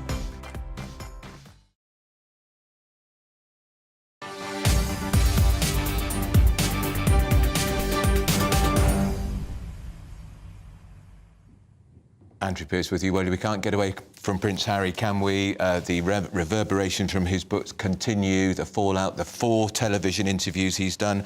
A poll now by YouGov has shown that his popularity has fallen to its lowest ever level. Only 24% of people have a positive view of him, compared with 68% who are critical. It's falling every week. I'm joined now by also in our own GB News poll, which is really interesting. The British charity boss, you remember Nosiful Anani, who was asked by Lady Susan Hussey where she was really from. Well, in that GB News poll, 42% say she should be allowed to return to work. 24% say she should not. It's worth noting that Lady Hussey has since met with that charity boss to personally apologise. Also in the poll, in our own poll, negative view of Prince Harry. And also, fascinating, only 1/3 say they are proud of the royal family. Let's bring in royal commentator Jenny Bond. Jenny, let's start with Prince Harry. Those figures are pretty grim. Are you surprised? No, I'm not surprised. I mean, this is day 9 of the onslaught about Harry. I don't know how you're surviving. I'm just about surviving. And Harry must have expected some criticism. The level of criticism perhaps is more than he had hoped for, obviously. But personally, I do think people should read the whole book. listened to the whole book as I have, 16 hours of it whilst looking at the book, and have a little more compassion and kindness towards a man who is clearly extremely mentally fragile, very vulnerable, and so damaged by his mother's death that he can't even, I don't know, think, see or remember things straight. I mean, there's a lot of contradictions in some of the things he said, Jenny. He talks as well in the interviews as a result of the book how he would like a rapprochement with his brother and his father. It's not going to happen if this onslaught, which is the word you use, continues. No, I don't think it will. But I think he has recognised that and said that this is sort of, these projects are done now. He feels they can move forward. Well, as long as there's accountability, which I take to mean that he wants an apology for having been born second, I suppose. But I think the shoe is rather on the other foot. I think that William and Charles, now that Camilla has come under attack as well, they will be wanting an apology from Harry before any peace talks can happen. Jenny, in your view, can Prince Harry and his wife, the Duchess of Sussex, can they possibly go to the coronation later this year? I think they will be invited, and I think that's the dignified way of going about things. I kind of hope that they do come. But you know, Andrew, really it's going to be us, the media, to give the public perception of his presence here. I mean, everyone says it'll overshadow the coronation. It'll overshadow. Well, it will if we all put headlines about, oh, Harry and Meghan. And maybe they should come over and it'd be like the last few lines in the court circular. Also in attendance were the Duke and Duchess of Sussex. Yeah, maybe they can sit behind the President of the United States, who was in that very odd position at that service recently. Jenny, what about the Ndozi Fanani? Lady Susan Hussey was required to stand down from her job within 2 hours of that blog being made available by Ndozi Fanani. Overwhelmingly in the GB News poll, Ndozi, the public say Susan Hussey should be given her job back. She's not going to be given her job back, but is that a reflection, in your view, of how uncomfortable a lot of people are with the way Susan Hussey was treated? Yeah, I think it was interesting that Harry said that both he and Meghan adored Susan Hussey, because I think Susan Hussey was one of those delegated to help Meghan into royal life. So clearly they don't regard her as racist in any way. And Susan has met with Ndozi Fanani and they seem to have made their peace. I don't think Lady Hussey wants the job back. You know, she's in her 80s. She's had that job for 62 years. She was kept on really out of a mark of respect by King Charles for her very, very long service and was made a lady of the household. She didn't have a defined role. It's not a paid job. It's a voluntary job. And Camilla now has her own companions, as they're called, not ladies in waiting, one of whom actually is Lady Hussey's daughter. So I don't think for a moment that Susan would want to step back in, but I think she will welcome the fact that she's being accepted back into that intimate royal circle, of which she's been an absolute part for more than 60 years, a very key member. If I could ask you just finally, probably one of the figures that surprised you most in the GB News poll, when asked whether people agree or disagree they're proud of the royal family, 34% said they agree they're proud. That's all? Is that, in your view, because of the fallout from Harry and Meghan? And perhaps Prince Andrew? I think 34% had no opinion whatsoever, is that right? Yeah. And there's a clear division between old and young. Yeah. Generally, your poll shows that the older generation are still proud of the royal family. Clearly, the reputation of the family's taken another knock. The soap opera goes on. We know all sorts of stuff about hot-headed William and Harry's appendages that we didn't want to know or perhaps need to know. The reputation's taken a knock, but I don't think it'll be long-lasting. You only had to look at William and Catherine out yesterday and the crowd shouting to him, just get on with it, we love you and all the rest of it. And that's the way they'll regain popularity. I agree with you. That's Jenny Bond. Great to talk to you. Let's quickly bring you in, Paul Embry. Are you a monarchist or are you a Republican? I'm a very mild, unenthusiastic Republican, I have to say, and I've got no special feeling for the royal family, and I generally find stories about them intensely tedious. But I will say on this, actually, that I think the way that Prince Harry and his wife have behaved has been pretty atrocious. I mean, to go onto the global media and to trash your own flesh and blood. I mean, it strikes me that this is really nothing more than an internal family feud. You know, the sorts of family falling outs that we all have with our loved ones, our kith and kin from time to time. But we wouldn't dream, even if we had the ability to do so, to go onto global television and I know. And poor Harry, he was so upset when he had an altercation with his brother and his necklace broke. He was upset about his necklace breaking, but he wasn't upset about killing 25 Taliban fighters, which he said was just like playing a game of chess. Very odd that he was scared of his brother holding a glass of water, but yes, why didn't he just... He's a former... He fought in Afghanistan. Why didn't he not punch him or argue with him? Well, precisely. And I think, you know, the bigger point in many respects is you can't demand, as they did, privacy, because you know, they went to California because they wanted more of a private life. They didn't like the press intrusion. And all of a sudden, you know, you write a book, you do a Netflix series, you air your family's dirty linen in public. I mean, it strikes me as being completely hypocritical. I think, you know, as a point of principle, they should renounce their titles. You can't trash the institution and the family on the one hand, but say we still want all the trappings of it as well, including the title. Just finally, of course, they have to do this because how else are they going to finance their millionaire lifestyle? They're living in the glamour set in California. They're rubbing shoulders on red carpets with people like Tom Hanks. They need the millions. Netflix and the publishers are not going to give them millions if he says nice things about the royal family. And I mean, I have to say, I think it's quite nauseating the way they present themselves as victims, as marginalised and oppressed victims. I mean, they're actually a very high-profile couple, fantastically wealthy, living in a California mansion. The idea that these people have been hard done by in their lives, I think, is... And they even complained about the house they got on the Windsor Royal Castle estate, or Lubs. And they need to appreciate, I think, that there's a cost of living crisis where millions of people are struggling to make ends meet. Those are the real problems. They do. Now, don't forget, as viewers, we want to get you involved in this. We always like to hear your views on the news of the day. Remember, you can email us at gbviews@gbnews.uk. Let's speak to a couple of our viewers now. Lee Harris from Bristol and Miranda Richardson from Northamptonshire. Lee, let's talk to you first. Hello, what do you think about the great royal rumpus? Oh, I think Harry's being a big baby. He is not reading the room. It's, you know, right in the middle of it, just as Paul Embry was saying, I completely agreed. He is right in the middle of a cost of living crisis, and Prince Harry is an ultra-privileged multimillionaire whinging about his life. I just think that he needs to have a little bit of self-awareness.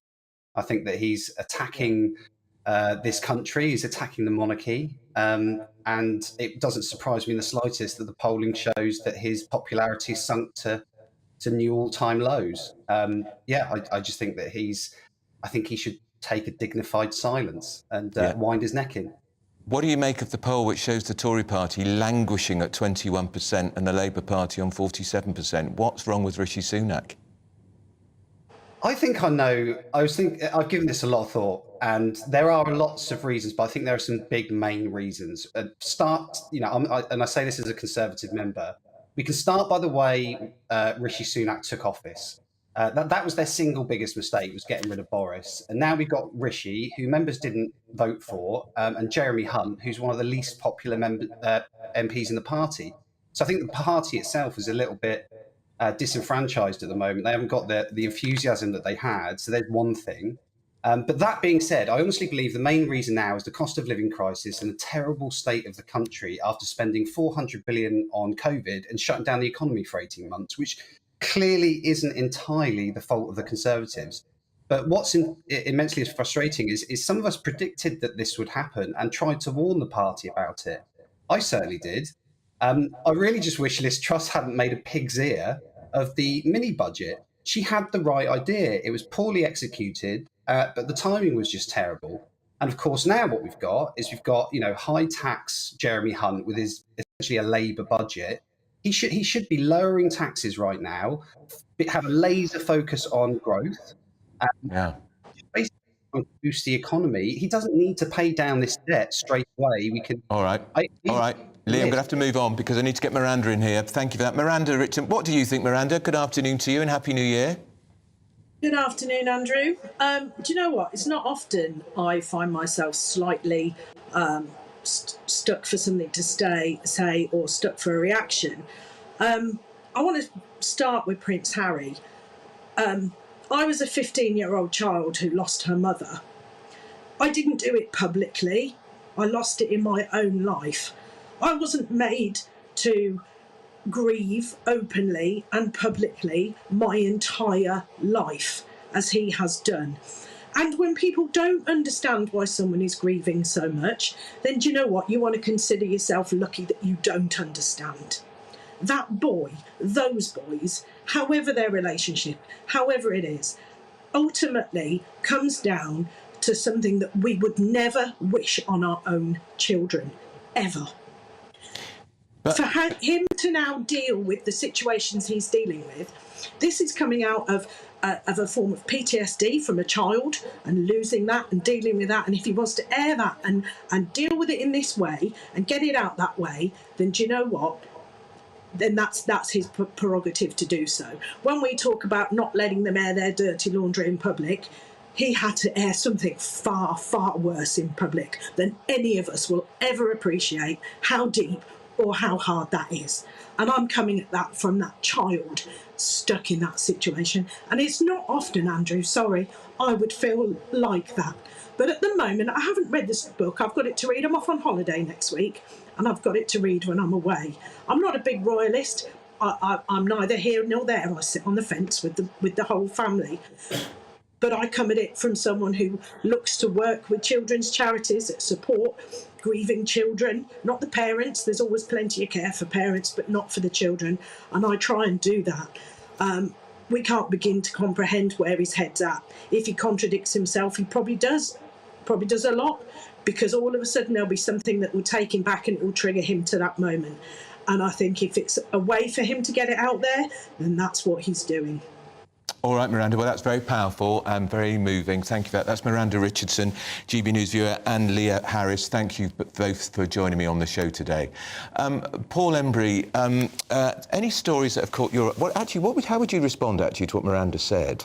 Well, I think, look, we would obviously understand the strength of her feelings and understand where she's coming from, given her own personal experience. But I do think that she was probably conflating two completely separate things. Yeah. First of all, the death of Diana 26 years ago, a tragic event, which clearly would have a huge impact on any child to lose your mother. But I honestly don't think that excuses the actions of someone who's now, 38 or whatever, 26 years later, doing the stuff that he's doing. I mean, at some point, he has to accept responsibility for his own decisions in life, and I think we're well beyond that point. And we have to remember, his brother William lost a mother too, and has handled it completely differently. Now, Paul, this would be very interesting for you, of course. Researchers found that firefighters are more likely to die from cancer, heart attacks and strokes compared to the rest of the population. The University of Central Lancashire revealed they're 5 times more likely to die from a heart attack. They have a mortality rate for all types of cancer that's 1.6 times higher than other people. They're also 3 times more likely to have a stroke.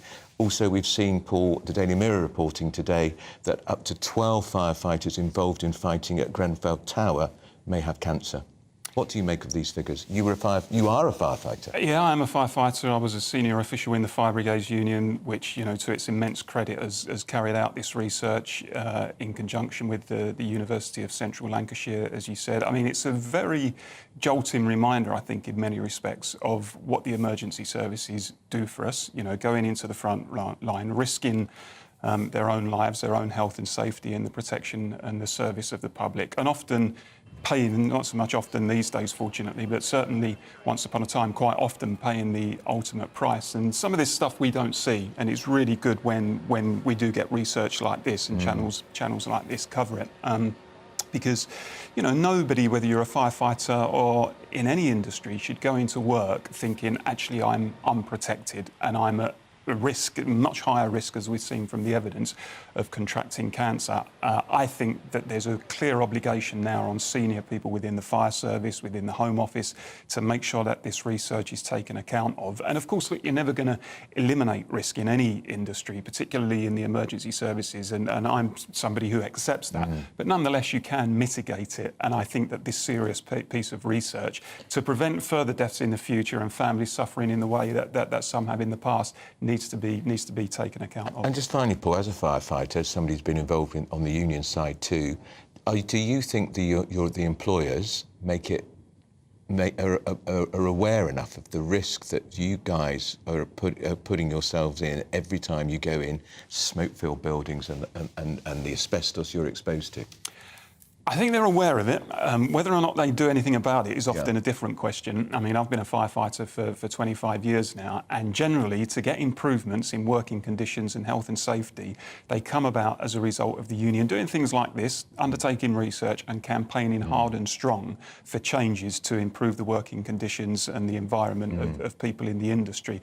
So, I mean, they cannot be unaware of this groundbreaking evidence that they've been presented with, but trust me, they will need a huge amount of encouragement to do something about it, unfortunately. It reminds us also what a great job we do. My own brother-in-law, Pete, who's not with us sadly anymore, he was a firefighter. He went in Swindon, where I grew up, and he was a very proud firefighter, and he often said about the health risks.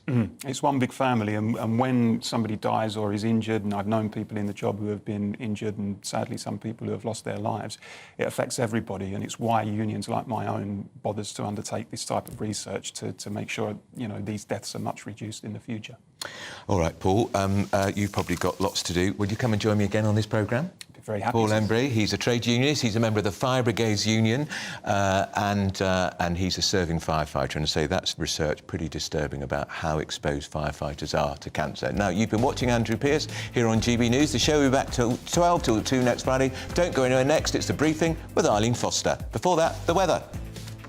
Hello, I'm Alex Deakin, and this is your latest weather update. Colder weather on the way as we go through this weekend. Feels pretty cold out there today with the gusty winds, but they'll be easing. And many places seeing a bit of sunshine today, but low pressure is still nearby. These weather systems waiting to head our way. One low is clearing away, but this weather front is just dangling down across southwest Scotland, northwest England, bringing quite a few showers in here. Showers across northern Scotland too, but elsewhere, many places not seeing any showers today. Dry and bright, and with a bit of sunshine to boot. The wind's steadily easing through the day as well, but making it feel cold, certainly.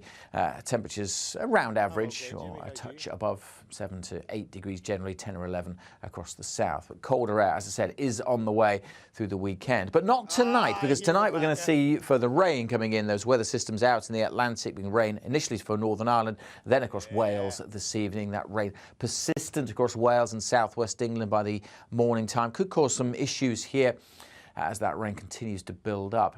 That rain will be bringing milder air, so early in the night we could get down to -2 in northern Scotland, but by morning we're generally well above freezing and certainly 10 or 11 degrees across the south. A mild but wet start then to Saturday for the majority, but that rain is going to pull away out to the east, so many places becoming drier through the afternoon, but there'll be lots of showers then packing into Northern Ireland and western Scotland with snow on the hills likely here. Temperatures will drop through the afternoon, so in the morning we could be at 11 or 12 by the afternoon, many of us in single figures, and again feeling colder because of the gusty winds, which will continue to blow showers in across northern areas during Saturday night, turning increasingly to snow, even to lower levels by the end of the night across northern Scotland. It is turning colder, and through Sunday night in particular, this area of low pressure could bring some places some snowfall, certainly turning frostier with the risk of ice into next week.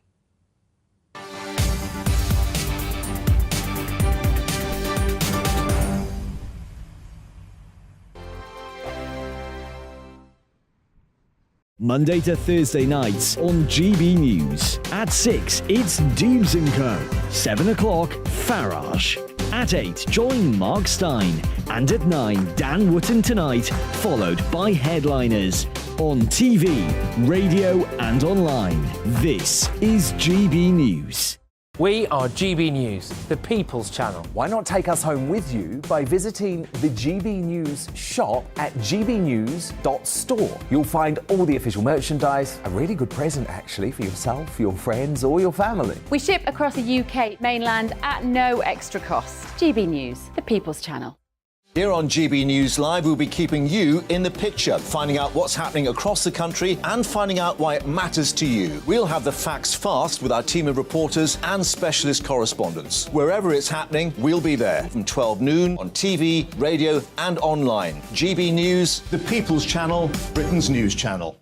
Monday to Thursday on GB News, it's Bev Turner Today from 10 a.m. We're going to be here for you, our GB News family, to keep you up to date, but also make you smile. The guy went from puberty to adultery. And I can't wait to bring a few of my own opinions. I have no time for cultural totalitarianism. We'll engage in passionate, but always polite debate, with your thoughts and opinions at the centre of it all. Only on GB News, the People's Channel, Britain's news channel. Hi there, it's Stephen and Anne. At breakfast from 6 a.m, you'll always be caught up with everything you need to know, the latest headlines, opinions and debates. We'll bring you the good news and the bad, but most of all, we're here for you. Remember, send in your views and let us know what you would like us to talk about. That's because we're your news channel. And every morning at 6 a.m, it's breakfast on GB News.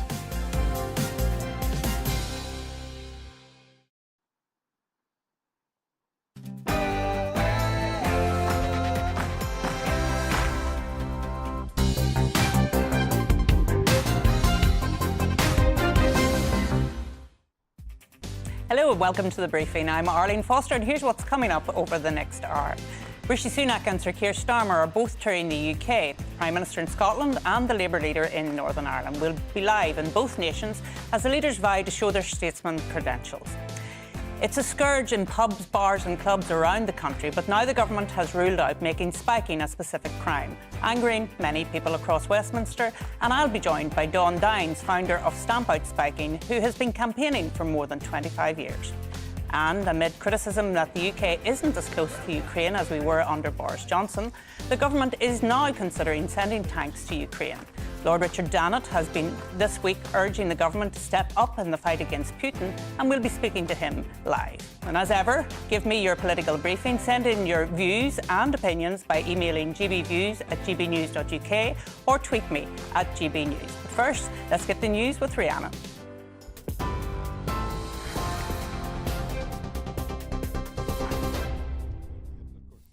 Thank you, Arlene. Good afternoon. It's 1 minute past 2. Your top stories from the GB newsroom. Manchester City footballer Benjamin Mendy says he's delighted at being found not guilty of 6 counts of rape and 1 count of sexual assault. It follows a 6-month trial at Chester Crown Court. Jurors couldn't reach verdicts on 1 count of rape and 1 of attempted rape. The prosecution sought a retrial on those counts, which has been scheduled for June. Scotland will gain 2 new green free ports. The sites in Edinburgh and Inverness are part of a £52 million fund to drive growth in the country. Ministers say they'll also create 75,000 jobs and bring in almost £11 billion worth of investment. The announcement follows private talks held last night between Prime Minister Rishi Sunak and Scotland's First Minister, referred to by Nicola Sturgeon as constructive. Labour leader Sir Keir Starmer says the time for action on Northern Ireland, on the Northern Ireland Protocol, is now. Delivering his key speech at Queen's University in Belfast, Sir Keir also promised his party will remain a good faith guarantor of the Good Friday Agreement. He's urged the Prime Minister to recognise past mistakes and resolve issues over the post-Brexit trading arrangements. So I say to the Prime Minister, if there is a deal to do in coming weeks, do it. Whatever political cover you need, whatever mechanisms in Westminster you require, if it delivers for our national interest and the people of Northern Ireland, we will support you. The time for action on the protocol is now. The economy unexpectedly grew by 0.1% between October and November. That's despite the soaring cost of living. The Office for National Statistics recorded a slowdown in growth, though, after a 0.5% increase the previous month. It says the economy was helped by people filling the pubs to watch the World Cup. Chancellor Jeremy Hunt says the government has a clear plan to halve inflation this year and gets the economy growing again. A third man has been charged with the murder of a 23-year-old footballer in a nightclub on Boxing Day. West Midlands Police says 18-year-old Regan Anderson will appear at Birmingham Magistrates Court later. Cody Fisher was stabbed on the dance floor of the Crane nightclub in Digbeth just before midnight on the 26th of December. Two men have already appeared in court charged with his murder. A 22-year-old Connor Chapman has appeared at Wirral Magistrates Court charged with the murder of Elle Edwards. The 26-year-old was shot outside a pub in Wirral on Christmas Eve. Mr Chapman's been remanded in custody and will appear at Liverpool Crown Court on Monday. He's also been charged with 2 counts of attempted murder and possession of a firearm. And a builder who described himself as a psychopath with a conscience has been sentenced to 2 life terms for the murder of 2 escorts. Mark Brown was found guilty of murdering Leah Ware and Alexandra Morgan in 2021. They went missing 6 months apart. The 41-year-old killed the 2 women at a remote farm near St Leonard's in East Sussex after meeting them through an escort website. He'll serve a minimum of 49 years. And a pensioner has been jailed for life with a minimum term of 25 years for the rape and murder of a teenager nearly 50 years ago. It's the oldest double jeopardy case in England and Wales. Dennis McGrory was sentenced at Huntingdon Crown Court for the sexual assault and murder of 15-year-old Jackie Montgomery in her home in Islington in North London back in 1975. McGrory, who was 28 at the time, had been cleared of the murder, but a swab from Jackie's body was retested decades later and showed a 1,000,000,000-to-1 match with his DNA. A 21-year-old man has been fined for throwing an egg towards King Charles during a walkabout in Luton last month. Harry May admitted to throwing the egg at Westminster Magistrates Court earlier, but said he didn't intend for it to hit the monarch. Mr May said he thought the King's visit to a poor area was in bad taste. And tributes continue to pour in for Lisa Marie Presley, Elvis Presley's daughter, who's died at the age of 54. A warning: the following contains flashing images. It's understood the singer-songwriter suffered a cardiac arrest at her home in Los Angeles yesterday. Michael Jackson's sister, LaToya Jackson, and the Duchess of York have both paid tribute. Her death comes just days after she attended the Golden Globe Awards, where actor Austin Butler took home the Best Actor award for his portrayal of her father, Elvis. This is GB News. We'll bring you more as it happens now, though. It's back to Arlene with the briefing.